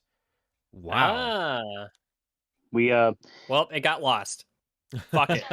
Lost World's a weird one though, because it's got the 2D 3D flipping of the boost games, but it's got the more open environments of the adventures, or it's got the more open way to move around the environments as the adventure series does, but the levels are also linear hallways like the boost level. No. Everything I said is correct, Pup. Shut up. No, it's not. They're not linear hallways. They're tubes with various different paths. Like if there's one that thing I'll is the praise, same fucking What? thing. it's not the same fucking thing. That is because the, it allows, you just it said the allows more same exploration thing. and versatility. You've got an upside down path, an upper path. It adds completely new layers to it. Ah, right. So instead of three columns I can be on, I have 6, but it's still a linear hallway. Got it. But it's not, because they take you off on, like, if you go on one bit, you'll end up in a different platforming section. If you go on one part, you'll end up on, like, fluffy clouds and stuff. It's definitely not got the linearity of Unleashed for that matter. Like, it's... If we're going to discuss the nuance between the adventure games and the boost games, which, again, still have a lot of the same mechanics in play there, that we have to talk about the nuances with Lost World, which is a very different beast compared to a lot of these other games. It's a I'm not brand going to new be able to help experience. out with this discussion much, to be perfectly honest. My thing with Lost World is that it feels like it's marrying the ideas between the boost games and the adventure games. That's what it feels like to me. I don't think it terribly succeeds at a lot of it, but it feels like it attempts to be a marriage between the two of them, and that we, like I said, we have a Sonic that can move around a lot more freely, but we have environments that are a lot more linear than an Adventure 1 environment, for instance. Not quite as linear as Unleashed, I will give you that, Pup, but they are still more linear hallway-like environments in many cases. There are some where it's completely not. One of the big ones being, if you ever got a chance to play the Zelda level at all in that game, that gives a very good idea of what that game could have been if it had a more open level design, because it feels completely different while still maintaining all the same physics. So, in terms of just Sonic's gameplay style itself, I think the level design is good. I like how much, it changes things up, but like, First things first, the run button. I would have it so that Sonic runs normally, but like he's got a button that allows you to toggle a walk instead. So rather than a rather run have a button, walk it's... button than a run button. Yeah, because just Sonic should just run. That's just kind of his thing. Also, I would definitely prefer if there were more of a build up to his top speed than rather than just, he just moves at that speed if you're running, Like he's got 2 speeds. He doesn't build momentum. And that kind of bugs me a little. So I was gonna say that, Pup. I mean, if anyone's comparing this to Mario, I'd say what goes untalked about a great deal, because we do talk about like the general art design or the level layout, all well and fine. The most Mario thing that thing did was put in the run button, and I find it gravely offensive to the core idea of Sonic. I don't like it. I like momentum-based Sonic. I like that you build up to his speed. I mean, the spin dash does fly in the face of that a little bit, but I don't like that extra layer of it. I think it's just Also, unnecessary. The spin dash doesn't even run out as well. Like, Yeah, there's earning and losing your momentum is not a thing in this because there is no momentum. nope. And I can palette that, but then I need what's in its place to be done well. So what's in its place is parkour, and unfortunately, it's just not very well executed. It's very confused. There's so many different layouts for these levels in these games, and I don't think they really ever take the time to properly utilize these interesting parkour mechanics. And I don't know if I want them back or not. I like the idea of parkouring Sonic. I don't think I liked any way they did it here, though. I like the return of the bounce bracelet. Another thing I don't like is the enhanced homing attack, where it's like if you do it at just the right time, he'll homing attack everything on screen, because it's taking input away from the player. I would rather feel like I home attack these characters myself than Sonic is doing it for me, and it's taking one extra layer of control away from you. I think I don't think it necessarily takes a layer of control away, because for you to get that homing attack, you have to actually position yourself in a place where it happens deliberately. Because if you don't stand in the right area, you don't get the homing attack markers. The thing with that homing attack is that you get 5, I believe it's 5, right? You get 5 homing attack markers, and they either increase your damage on a single unit or they spread the damage across multiple units. I don't think it takes away from the controls. That doesn't make me hate it any less. I'd really just rather do it myself. And like, then there's the other thing is like, if you're gonna have something like that in there, give him a cool animation or something. Otherwise, it just looks like I did it myself, but I didn't. I do think it's weird that Lost World gave us a kicking homing attack and then a regular homing attack. The kicking one is so weird because some badniks require you to kick them before you can hit them, and you've got no real way of knowing that that's not gonna work. Like motor bugs. I used to just be able to jump on these guys in the past, but now I have to kick them first. I do want to punt. Yeah, people are talking about the 3DS version. I do want to put that back in again. Like I've said 100 times, and I just got to track down this article so I can properly cite them. But the way they described it was, the 3DS version plays better, control wise, and the console version has better level layout. Because I never beat the 3DS one because it got to a point with one of the levels where I was like, fuck it. I can't do this. Yeah, I can't fucking haven't do this. beaten it. Fucking Lost World on the 3DS, yeah. Better controls, absolutely dog shit level design.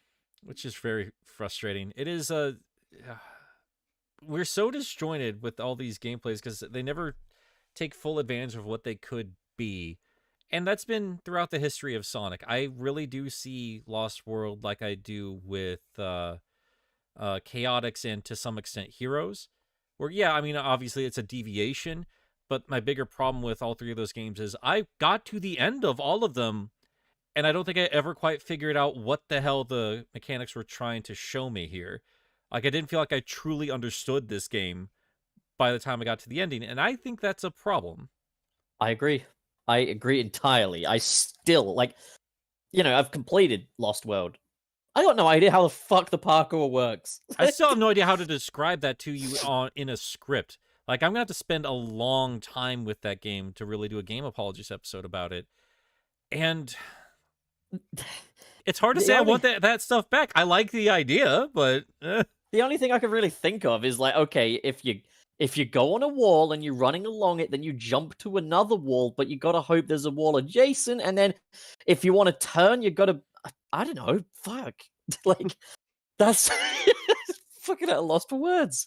Yeah. I am The above parkour you all, system as is- I've beaten it on 3DS, you fools. Like how you just That was a sounded almost perfect, exactly like him, too. I thought Tom had just joined us. I love you, Tom. We should. I will be... say this for the. Go for it. What's up, Nick? We'll have to talk about another game before we move on to super chats. But yeah, if you want to go for it, sir. There's actually 2 more, actually. That I I'm can thinking think of 2. I'm thinking of 2 as well. Yeah. You know, 3. then I'm. Fucking 3. Fuck. God damn it! I'm not going to bring up the point I wanted to bring up because I Bring want it to get to up. this next game. I was going to say this. I like the parkour system in Sonic Lost World.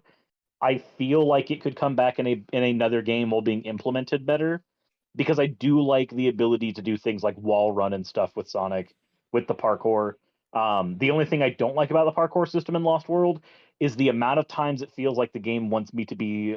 It's like it's trying to stick me to a wall almost. It's like he's got like old bubble gum on him, and whenever he jumps to a wall, it just gets stuck on the bubble gum. So early 3D I Spider-Man don't like problems. Hell yeah. Okay, the next Maybe not. No, next not bit. 3D Can- Spider-Man. Like the platformers, like the GBA games are frustrating about that. Never mind. Anyway, So the next 3 games I have in mind are 1, Lego Dimensions Sonic, 2, Sonic Oh. Boom Rise of Lyric, and 3, the 3DS style of Sonic Boom game. man, there's another one.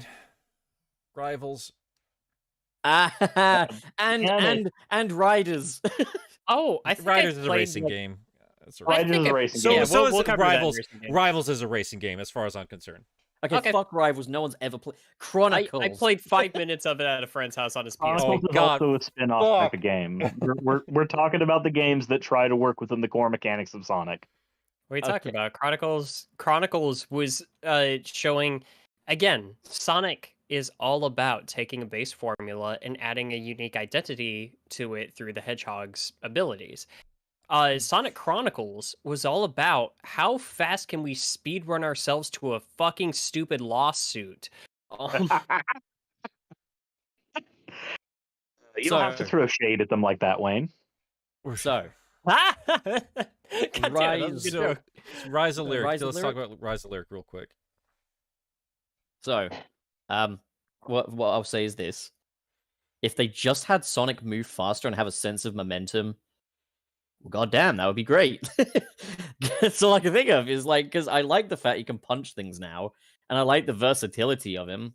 I like his animation. I like Rise of Lyric on an emulator when it's running properly. I just wish he'd move faster, and that's my 2 cents. Haven't Not played played, it. can't give opinion. I'm looking at my copy of it right now. I've not played it, so I'm going to hold off on my opinions until I do that myself. Yeah, I do haven't recommend. played enough of it in a recent enough amount of time. I fully recommend, well, play it on the console because that is the game as it was released. You know, if you're going to review it, review the console version. But Right. if you want to have a fun experience, do it on an emulator because you'll actually see there's a bit more potential to it than I think people give it credit for. Well, that's a job on my channel, but yeah, unfortunately, I think we're mostly just gonna have to skip over that. I've seen questions asked about this. We're not covering fan games. I think that's a fun idea for a topic, like the potential ideas fans are showing Sega through their fan games. But I think we got to wrap this up one way or the other. We're going over 2 hours and we still haven't done super chats, so yeah. I mean, So- we can't really rank them or anything. We don't have the chance to, but No ranking. I don't. You could say I just couldn't be fucking- fucked to just what's your favorite? This fucking roundtable discussion. What's your favorite? Sonic Adventure 1. classic Sonic in general. But what I've been learning from all this conversation, there are a lot of ideas here that I really think not only could be improved on, but could merge together quite nicely. When I think of the Werehog, I think of, we don't make it slow, don't make the enemies just damage sponges, don't have that stupid timed bullshit in there or any of that stuff, but like a solid core combat could be mixed in with Adventure Knuckles, I think, and then you bring in better goals for him, put him in an open world, that would work great. You have parkour system. That doesn't make a lot of sense in these weird cylinder levels, but that makes sense if you want to keep that momentum moving for a 3D Sonic. Sure, would go great in an open world, and I think boost and adventure style gameplay can find a nice middle ground if you have more space to utilize it. What I'm saying is Frontiers has a lot of potential to take those old ideas and show the full potential of them if they allow it to happen, and fuck, I hope they pull it off. Yeah, Buddy, man. I asked you your favorite. I didn't ask to know about the origins of your Whole Foods business, Oh my man. God. I swear to God. Suris?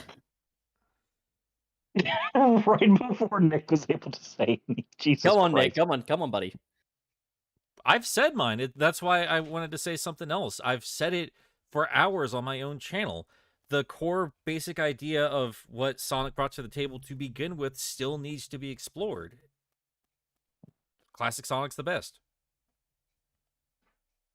While I may prefer Adventure 2 as a game, I think I prefer the breadth of movement options given to you in Adventure 1 the most, personally. I'm gonna go with boosting generations. There you go. I think if I was going to give a more serious answer, my favorites for like 2D, I think Mania knocked it out of the goddamn park. I think it perfectly understood what makes that gameplay style unique. I think it perfectly captured just how you should structure levels like that and everything.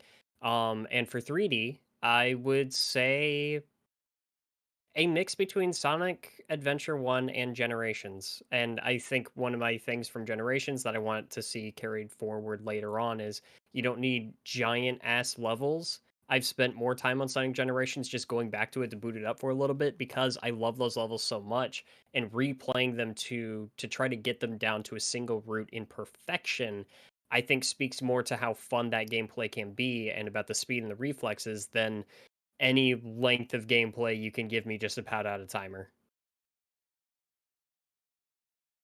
Fuck. There you go. Very predictable answers, and yeah, it is a somewhat tired discussion, but again, I think it's important to look back at everything that Sonic has done over the years, because we have a better understanding of why there's any tribalism and what we can learn from all these different camps, like what makes them so special to all these different groups of fans. And every time we talk about it, I do keep seeing connections there, like how one turned into the other, or the missing potential left to be explored, and how these all could potentially come together with the right kind of people behind it, bringing it together, not being ashamed of the stuff that was mocked before, didn't work, and knowing where to cut the fat. There's a lot to love in terms of gameplay when it comes to Sonic, and I still think we're on our way to find something truly magical. So I have that's my hope 2 for cents. Frontiers. I do too. Right. Super chat time, yeah? Yeah. Want to start Believe us so. off? Alright. Let's We got a scroll up. lot of them. Yeah. Hooray! Starting with Sonny with 279 Canadian. Hardcore parkour for days. Ready for Zeddy hashtag. He loves his fucking Zeddy, doesn't he? He does. And I'm having a harder time disagreeing with him the more I read him in IDW. Zavik, anyway. I could live without the others. But We need the Klonoa reference now. We've got the IDW one today. We've got the Metroid one today. Klonoa. I know. We need the Klonoa one next. that'll be It's on in our my bingo next card. Sonic video. The city. Yep. Actually, I made a Klonoa reference earlier when I said, "And I begin to wonder," which is the He name did. of the first track on the soundtrack. He did, actually. That I is a caught deep that. cut. That's a deep cut. Well There done, we sir. go. The bingo card is complete. All right. Bowden with $5. Good morning, boys. Hope you're having a good day. I am low on energy and can't think of anything funny. Story of my life, huh? Well, That's thank how you I for the feel every $5 day. anyway. Next we have is from Jamal Simmons. Thank you Who? very much for the $5. Oh, sorry, our Paul Jamal. There you we go. Happy B Theory Day, everyone. Nick X Sally, long live Teenage Mutant Ninja Turtles. That's what I forgot to mention this. We do bat around ideas for the show on a week-to-week basis because it does get hard to not just repeat ourselves ad infinitum, whatever the fuck I'm trying to say, because we do get redundant, and it does suck when there's not a whole lot to talk about in terms of Sonic. But man, I know we've talked about Origins, but after the Cowabunga collection was announced, I'm sorry, but Sega is gonna really have to impress me with more than just the 5 fucking games I've played over and over and over and over again. It is gonna be nice to get a widescreen Sonic 3 and Knuckles, and I'm glad it's back, but like the comprehensive history that the Cowabunga collection is promising us is wild to me. Like any old school TMNT fan, like none of us expected to see these games again, because not only are these old games that are all over the place, but they are also licensed games, and the license has been a problem, especially with Konami for a long time now.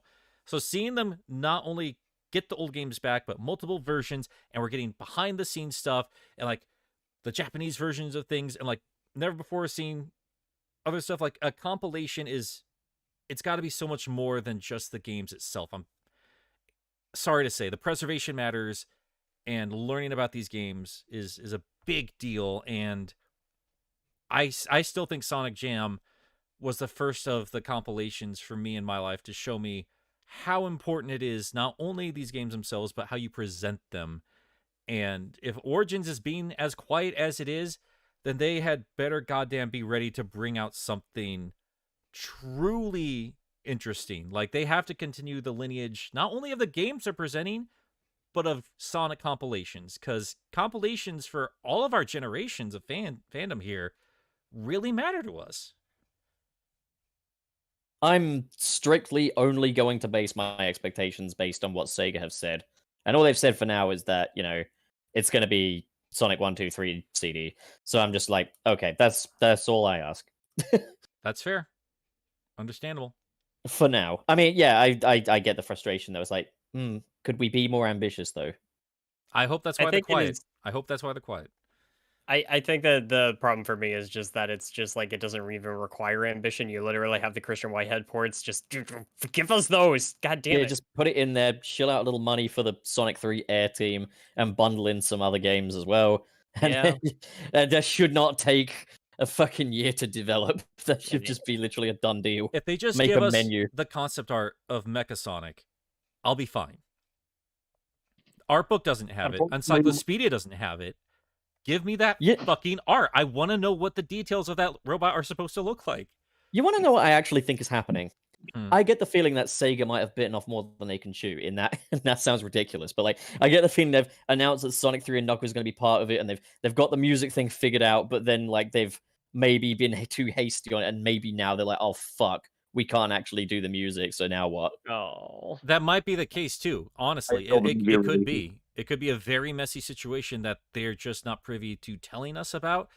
But I mean, it's very clear. We've had this conversation 100 times that the showcase, and I even said this in the DMs yesterday, that the showcase was there to kind of just shut up fans who just would not shut up about a drought.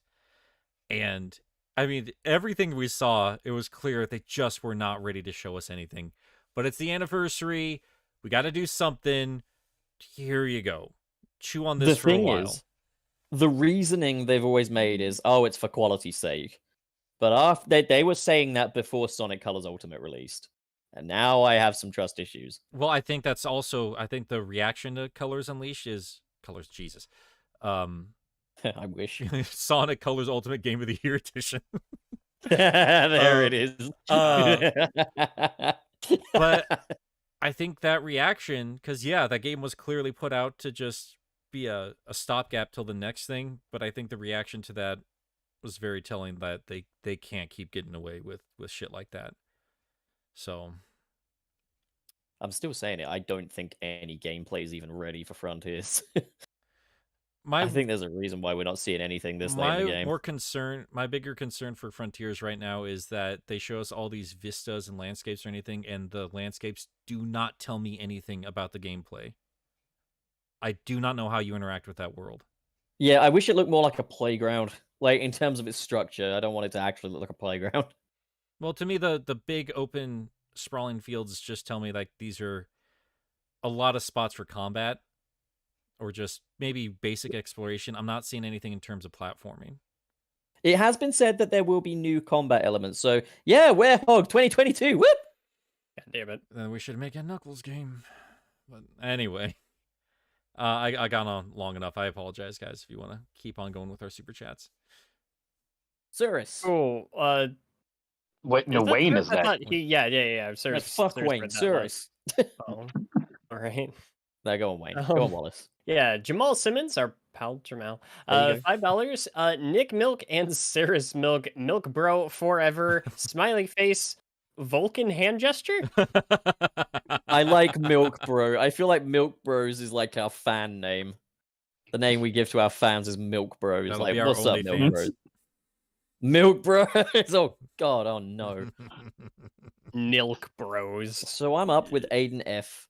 $10. Got Nilk. It does the body good. Goes great with my coffee. My milk.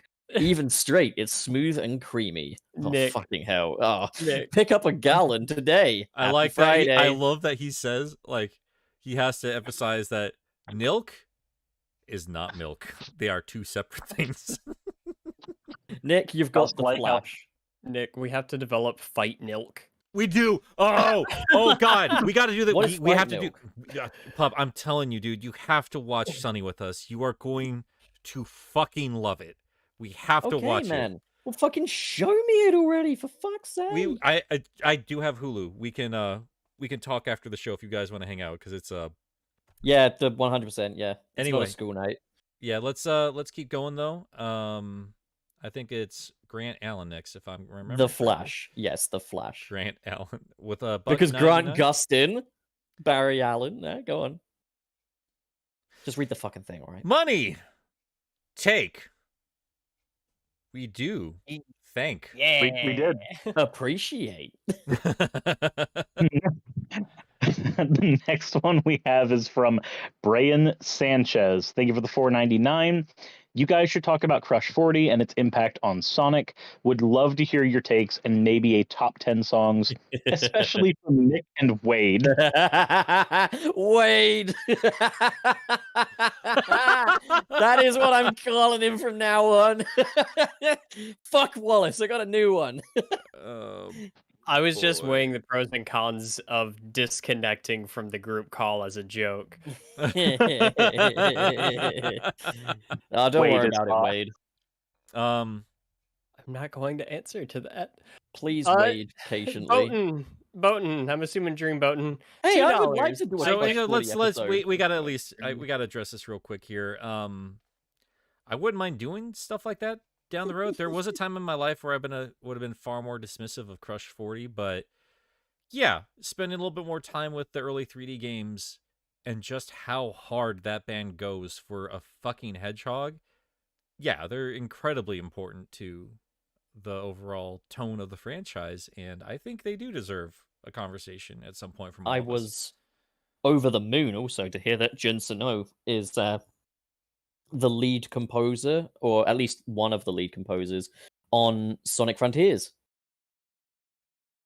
But I Now- think they're also going to have Otani and T-Lopes in the fray as well. I really hope T-Lopes is in there. Otani, I can Well, T-Lopes and Otani composed the music that was in the last trailer together.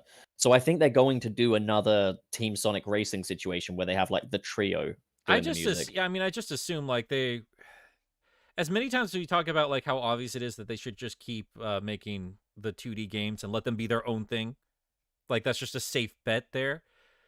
I think for some reason they just understand the safest bet that they have and they've nailed and made an art form out of is the music. I think Yeah. they fuck up when they have Otami just go a little bit too nuts with his fucking raves. But I mean, Yeah, T-Lopes they keep around. June, they better not get rid of him. But June is my favorite still. Like he's the definitive sound of modern Sonic. T-Lobe's classic Sonic. Otani, right? So Otani, buddy. Oh, hang on. Awfully Coffee Pot or Hot Coffee Pot says T-Lobe's confirmed he is not in the game. Oh, for fuck's sake! Why are you in the trailer then? Get out of here, man. He is in love you. Shredder's Revenge, and if he gets to mess with any of the classic Turtles arcade music, I will cry on stream. I will. I can't believe he gets to touch all my favorite game music. It makes me so happy. So, anyways, like what I was saying is, yeah, Otani. I like him when he's being jazzy and worldly. Not so fond of when he's trying to turn my TV into a rave. Yeah. I would ride like the fucking Otani synth wave. Okay, I get it. I appreciate that he likes his synths and he's enjoying the experimentation. But if I had one more fucking buzzsaw in a Sonic game, I will not be impressed. Yeah. So, Suris, I think it's your turn. No, it's my turn. Oh. Well, Yeah. whatever. Go on, All right. Wade. So, boating with $2. I technically motorboat every time I get in my car. So Oh. Boatin is referring to when I said that Suris was motorboating his own body pillow. Yeah. You have memory problems, what Wade? This has been established. Oh, I'm sorry. I'm gonna give you a little kiss on the forehead and make you feel better. Oh my god, read the next super chat. So way past cool kid sends in $4.99. Says we should bring back the Sega Sonic arcade gameplay style back. Did I read that? Yeah, I did. Lol, for real though, I really want a 2D Sonic fighting game a la SmackDown or Arena Fighter. Thoughts? I'm not a big fan An of 2D arena fighters to fighter? begin So with. Sonic the Fighters again? Which we need to play together because it has got online multiplayer of all the Sonic games. Of course. Of course. Yeah, I know there's a large part of the fandom that does love fighting games, does love Sonic, and would like to see that explored a little bit further. And they've not done a bad job anytime they have explored that genre, be it as a guest fighter with Smash or the very, very ambitious Sonic Battle, or, just a reskin of Virtua Fighter 2 with Sonic the Fighters. Be fun They conversation. should do the Peter Griffin beat 'em up levels from Family Guy Too Hot for TV, but with Sonic instead of Peter. Or maybe put Peter in the Sonic games, I don't know. But like a Sonic and Family Guy crossover would go down well for me. Anyway, Nick. Yeah. So Zerbum sent us chocolate hot Fudge. there. Thank you. I don't know why I didn't make that connection. Hot fudge. 50 of those. Thank you. Hi. Had kinda a rough day today, but listen to you guys always. I'm going to assume put a smile on my face. Thanks a lot. P.S. This is my first ever super chat. Glad it's been you guys. Well, thank you so much for listening to us, and I hope our goofy ass has helped you out in whatever little way we can. We're here for you guys. We love talking about Sonic. We love spending time with each other. And at the end of the day, regardless of how many times we argue or debate or disagree or anything, it is ultimately because we all love the same thing, and we love spending time with you guys. He says that, but we really just argue because he's a pedantic fuck. Damn it. Wait, you're talking about me or Nick? Because that explains both of us. It's all of us, let's be real. Whoever the shoe fits. Zerbim, like, I'm honored that I'm part of the the group that has your first ever super chat, man. Thank you. I feel like we've been knighted. Who's next? That'd be me. That'd be you. The next one is from Jamal. I'm not doing the whole thing, Pup. No, come on. Nope. You got to earn that super chat there, buddy. Nope. Work it. Thank you very much. Thanks, for the Jamal $5. the Mall. Said also, Nick, Ian, and Kyle on the Bumblecast love B Theory on his channel. What's your opinion on that? I'm dubious because when I saw it, it looked like you didn't know what B theory was, which is fair. You left the most nervous, apologetic comment on that. I went to the podcast and I saw that you wrote on there, just be like, it's a thing. This is what happened. Like, No, very you sorry, read that. very sorry the fan base went over here. I'm very sorry. No. You've read that wrong, my friend. You had a nervous smiley face on it. That did not, or did it? Hang on, let me check. I gotta check which version of me was commenting. What? So Jamal sent a super chat over to Ian Flynn and Kyle over the Bubblecast, and I think somebody else explained what B theory was when they read it. Like, what's B theory? So yeah, initially he thought it was like about like the bees being required to pollinate, and he's got his education going there. And then he basically said he's heard a lot of crazy Sonic fan theories. He's never heard B theory before. However, he didn't say whether it was good or bad, which is fair enough. And I responded and I said, okay, so B theory wasn't even a joke. It was on an episode of Sunset City. We were discussing the potential origins of the Chaos Emeralds, so I pondered the history of the rings. I figured he's an eco warrior, and the rings always lead him to where he needs to go. So what if they were laid out by a part of the ecosystem to guide him? I figured magic bees, realistic, not like Charmy, could create rings by flying in loops that provide Sonic with energy to lead the way. This theory was met with laughter and kind of became a mini meme among fans of our show. I forgot to mention, though, that I was completely serious about it. I didn't like that some of the, I don't know if it was Jamal or whoever was talking. I have not heard the conversation itself. I've not listened to that episode yet. And this is no offense to Pup. This is more like credit where credit is due. But like I did notice association, like I had come up with them. Like, well, no, like Pup did. Like, I can't take credit for things that weren't my idea. Like, just if you're going to be sharing, you know, our silliness to the rest of the world, like, at least tell them, like, hey, you know, like, this is Pup's idea. Don't try and credit me with it. I didn't do that. That's not, again, this is not me trying to be like, try to distance myself from it. It's trying to give Pup, you know, proper credentials. I never would have assumed otherwise. Thank you, man. No problem. I haven't I even know that you're ashamed of your friends. Oh yeah, This now is in a I'm right. fucking Wade. Fucking Wade. No, listen here, you See, Shunin boys, he gets it. He's understanding what I'm saying. He's picking up what I'm putting down. Wayne, go ahead and read the next one. Okay. Hi, It's a Doug God Walker. damn it. Mr. Krabs with $5 or $4.99 to Do be the exact. voice. Do the voice. I can't do the voice. You're a Sally- really good voice actor. Sally Acorn, Nick at 12 a.m. It's time for your annual milk extraction. Milking. Nick. Yes, dear. Wait, why did you do Sally as Mr. Krabs? Not. This is canon. So what the fuck? all right, let's break this down real quick. Question me. So it's 12 a.m., but it's time for my annual milk extraction. Yes. Yes. The only response you have here is yes, dear. That You is, question Okay. anything. oh, God. That is literally a fucking gold mine. So why wouldn't that be like a daily extraction if the time is so important? That joke is literally a fucking gem. It has to be 12 a.m.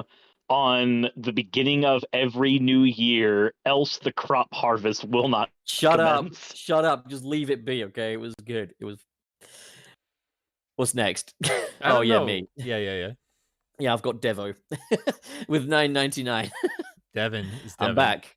Devin McCann. I'm going to call him Devo, all right? I don't fucking care. I'm back. I've finally recovered from Nick stealing my credit card info and draining all my accounts under the guise of super chats. Oh, they doing it again. Can I say I'm God. it's a real dirty boy? I don't know. Our NFT winner is next. Letteric with $50. I've had Hey Ya by Outkast stuck on repeat in my head for like a week. Someone please help. Sure, I'll help. All right. Okay, now I said, ladies. what is cooler than being cool? Ice cold. I said, what's cooler than being cool? Ice cold. All right. Mark, the second take today. I am on the fucking edge. Oh He my doesn't God. like when Wayne, people say. give me some sugar. I am your I will neighbor. give you something So right up the Wayne fucking is head. edging. Got it. Hey, ya. Hey, yeah, my spoken word returning from the Okay. Midnight City. Okay, I'm gonna do the next one. This is fucking hell. Shake it, shake it, shake it. Shake Black it. Yakuzu Shake it. 94. Thank you for the $10 super chat. Like a Polaroid picture. I swear to God, pup, I will find you. I will find you. He's and read. just being honest. Yeah, thank you for finding me. I've been missing for 10 years. Thank you. Return me to my family. I can't do that. They wanted you gone. Ouch. I'm kidding. Just read it. No, just read. I don't care, all right? Grains of truth. Just read.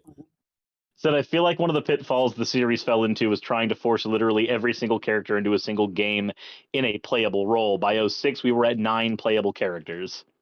I think it's more execution than the characters themselves. By Heroes, we had 12 playable characters, but that's not...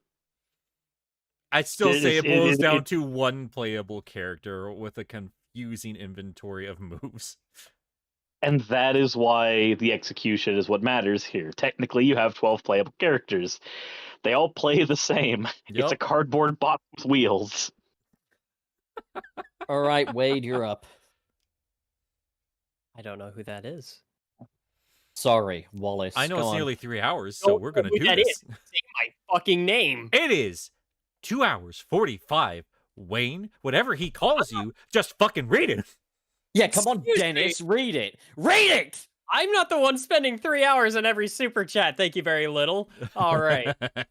That was so cute. Why is he so fucking cute? Fuck are we? I don't even know I just where we want to are. cradle him. Every time I add in a new super chat, it re-scrolls it, so I don't know where we are. Okay, it's from Faded Faded Shadow, Shadow, $5. Wait. It's beneath where Game Apologist typed something, and you said yeah. all right. Thank you.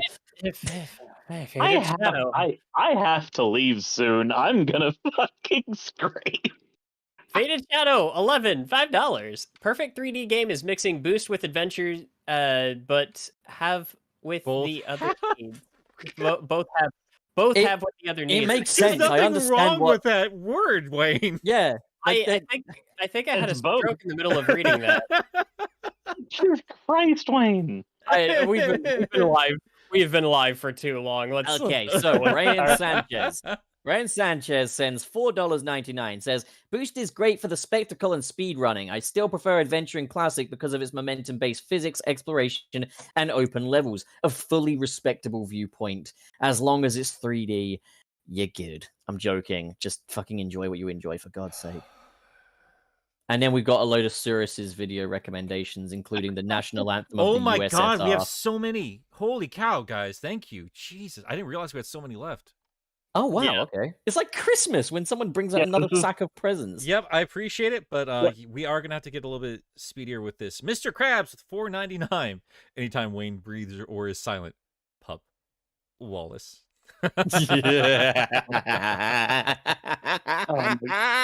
Or Wade. Or Dennis, because that's his real name. Dennis McBuffy.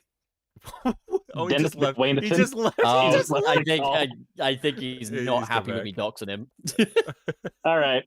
We're gonna have The to next one is from Zerbeth. Thank you very much for the 50 chocolate hot fudges.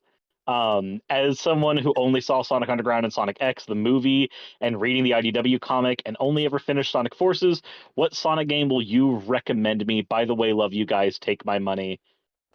Wayne I think the each of us Rock could probably throw Johnson. one recommendation out there. Sonic 2. Start with Sonic 2. Sonic Adventure 2. Sonic Generations.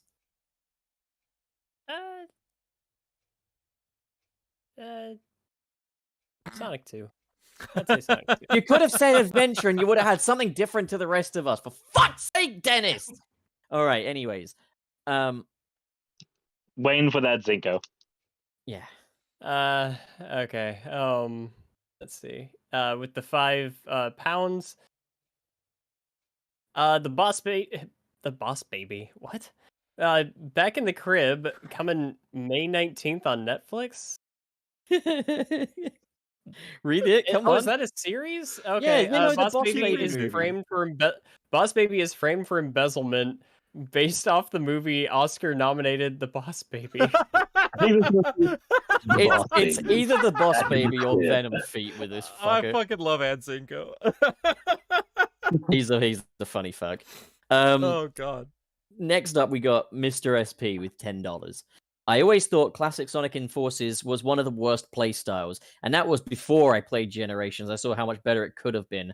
Yeah, Exactamundo. I mean, I don't consider that a playstyle. I consider it a variant of the Classic Sonic playstyle. It's just a shitty one at that. One that ruins it.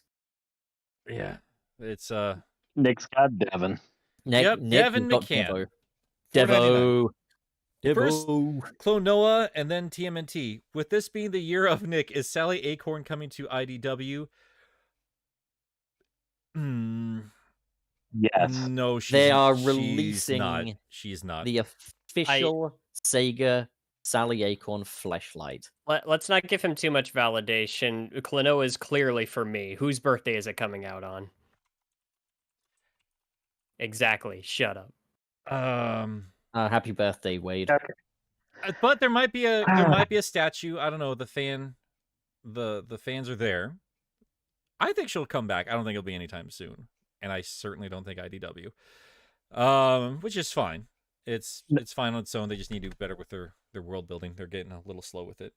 Yeah, I think it's your turn. Next one we have is from Boaton. I took the dream out and completely forgot the joke that I had to go with doing that. Did you abandon your dreams? Is that what happened? Did you cast your dreams aside? Anyway. And that's fine. I don't need validation. All right.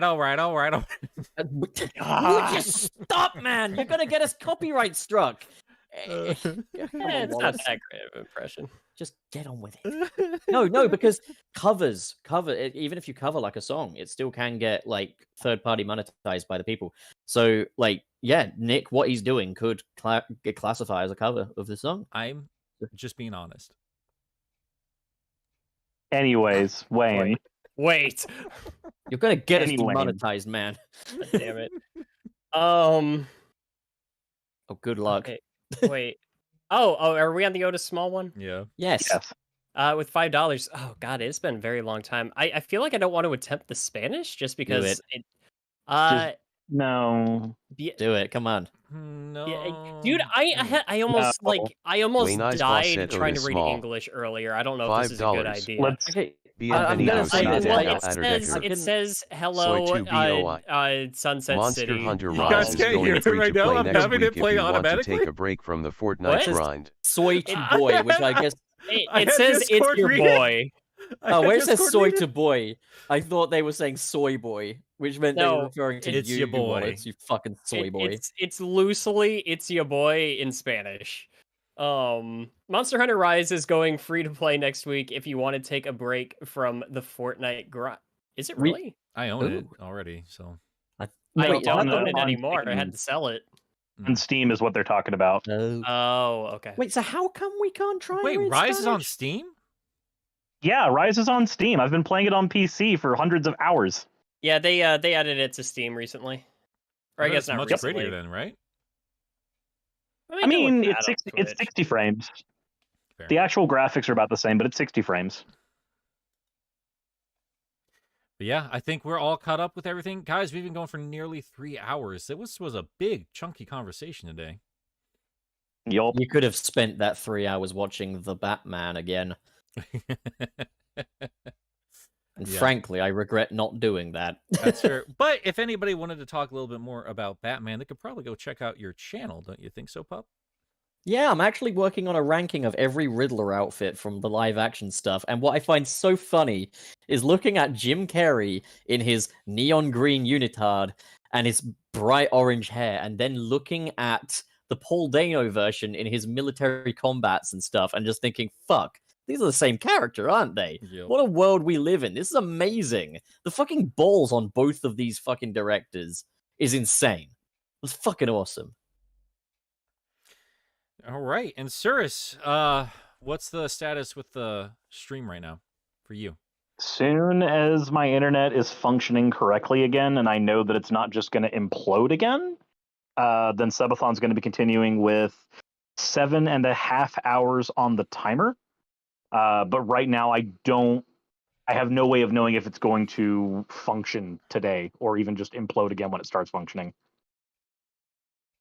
All right. Well, So- guys, if you want to give any support to the Ukraine, you can do that with Suris, who is setting up a donation fund. It has been doing it, but since his internet's down, it's been a little bit messy. But if you want to be supportive, both of his continuing subathon and for everything going on in the world, definitely go check out We've raised NekoSuris. $1,400 for Ukraine so far before the stream exploded. Yeah, that's awesome. Oh, Badass, man. nice. All right, Wayne, you got something coming out pretty soon. I do. As soon as this stream is over, I'm gonna try to finish up editing my Sonic 2 review. It's gonna be going up for, I'm hoping at about 5 p.m. Eastern. It's gonna go up for Patreon supporters 2 days early, and then on Sunday it will go live for everybody. And I'll finally get this Sonic 2 video out. I'm looking forward to having this done. Nice. I just released my final batch of IDW speed reading. That came out yesterday for everybody. My Patreon supporters already know that my scripts have already been edited and recorded for our first 2 episodes of Mecha March Madness for this year. So expect the final ones to be coming out this next week. And Pup and I are going to be working on another one after that. So we'll be working on that this weekend. It's going to be exciting. Wait, what are we doing? The one project we were talking about.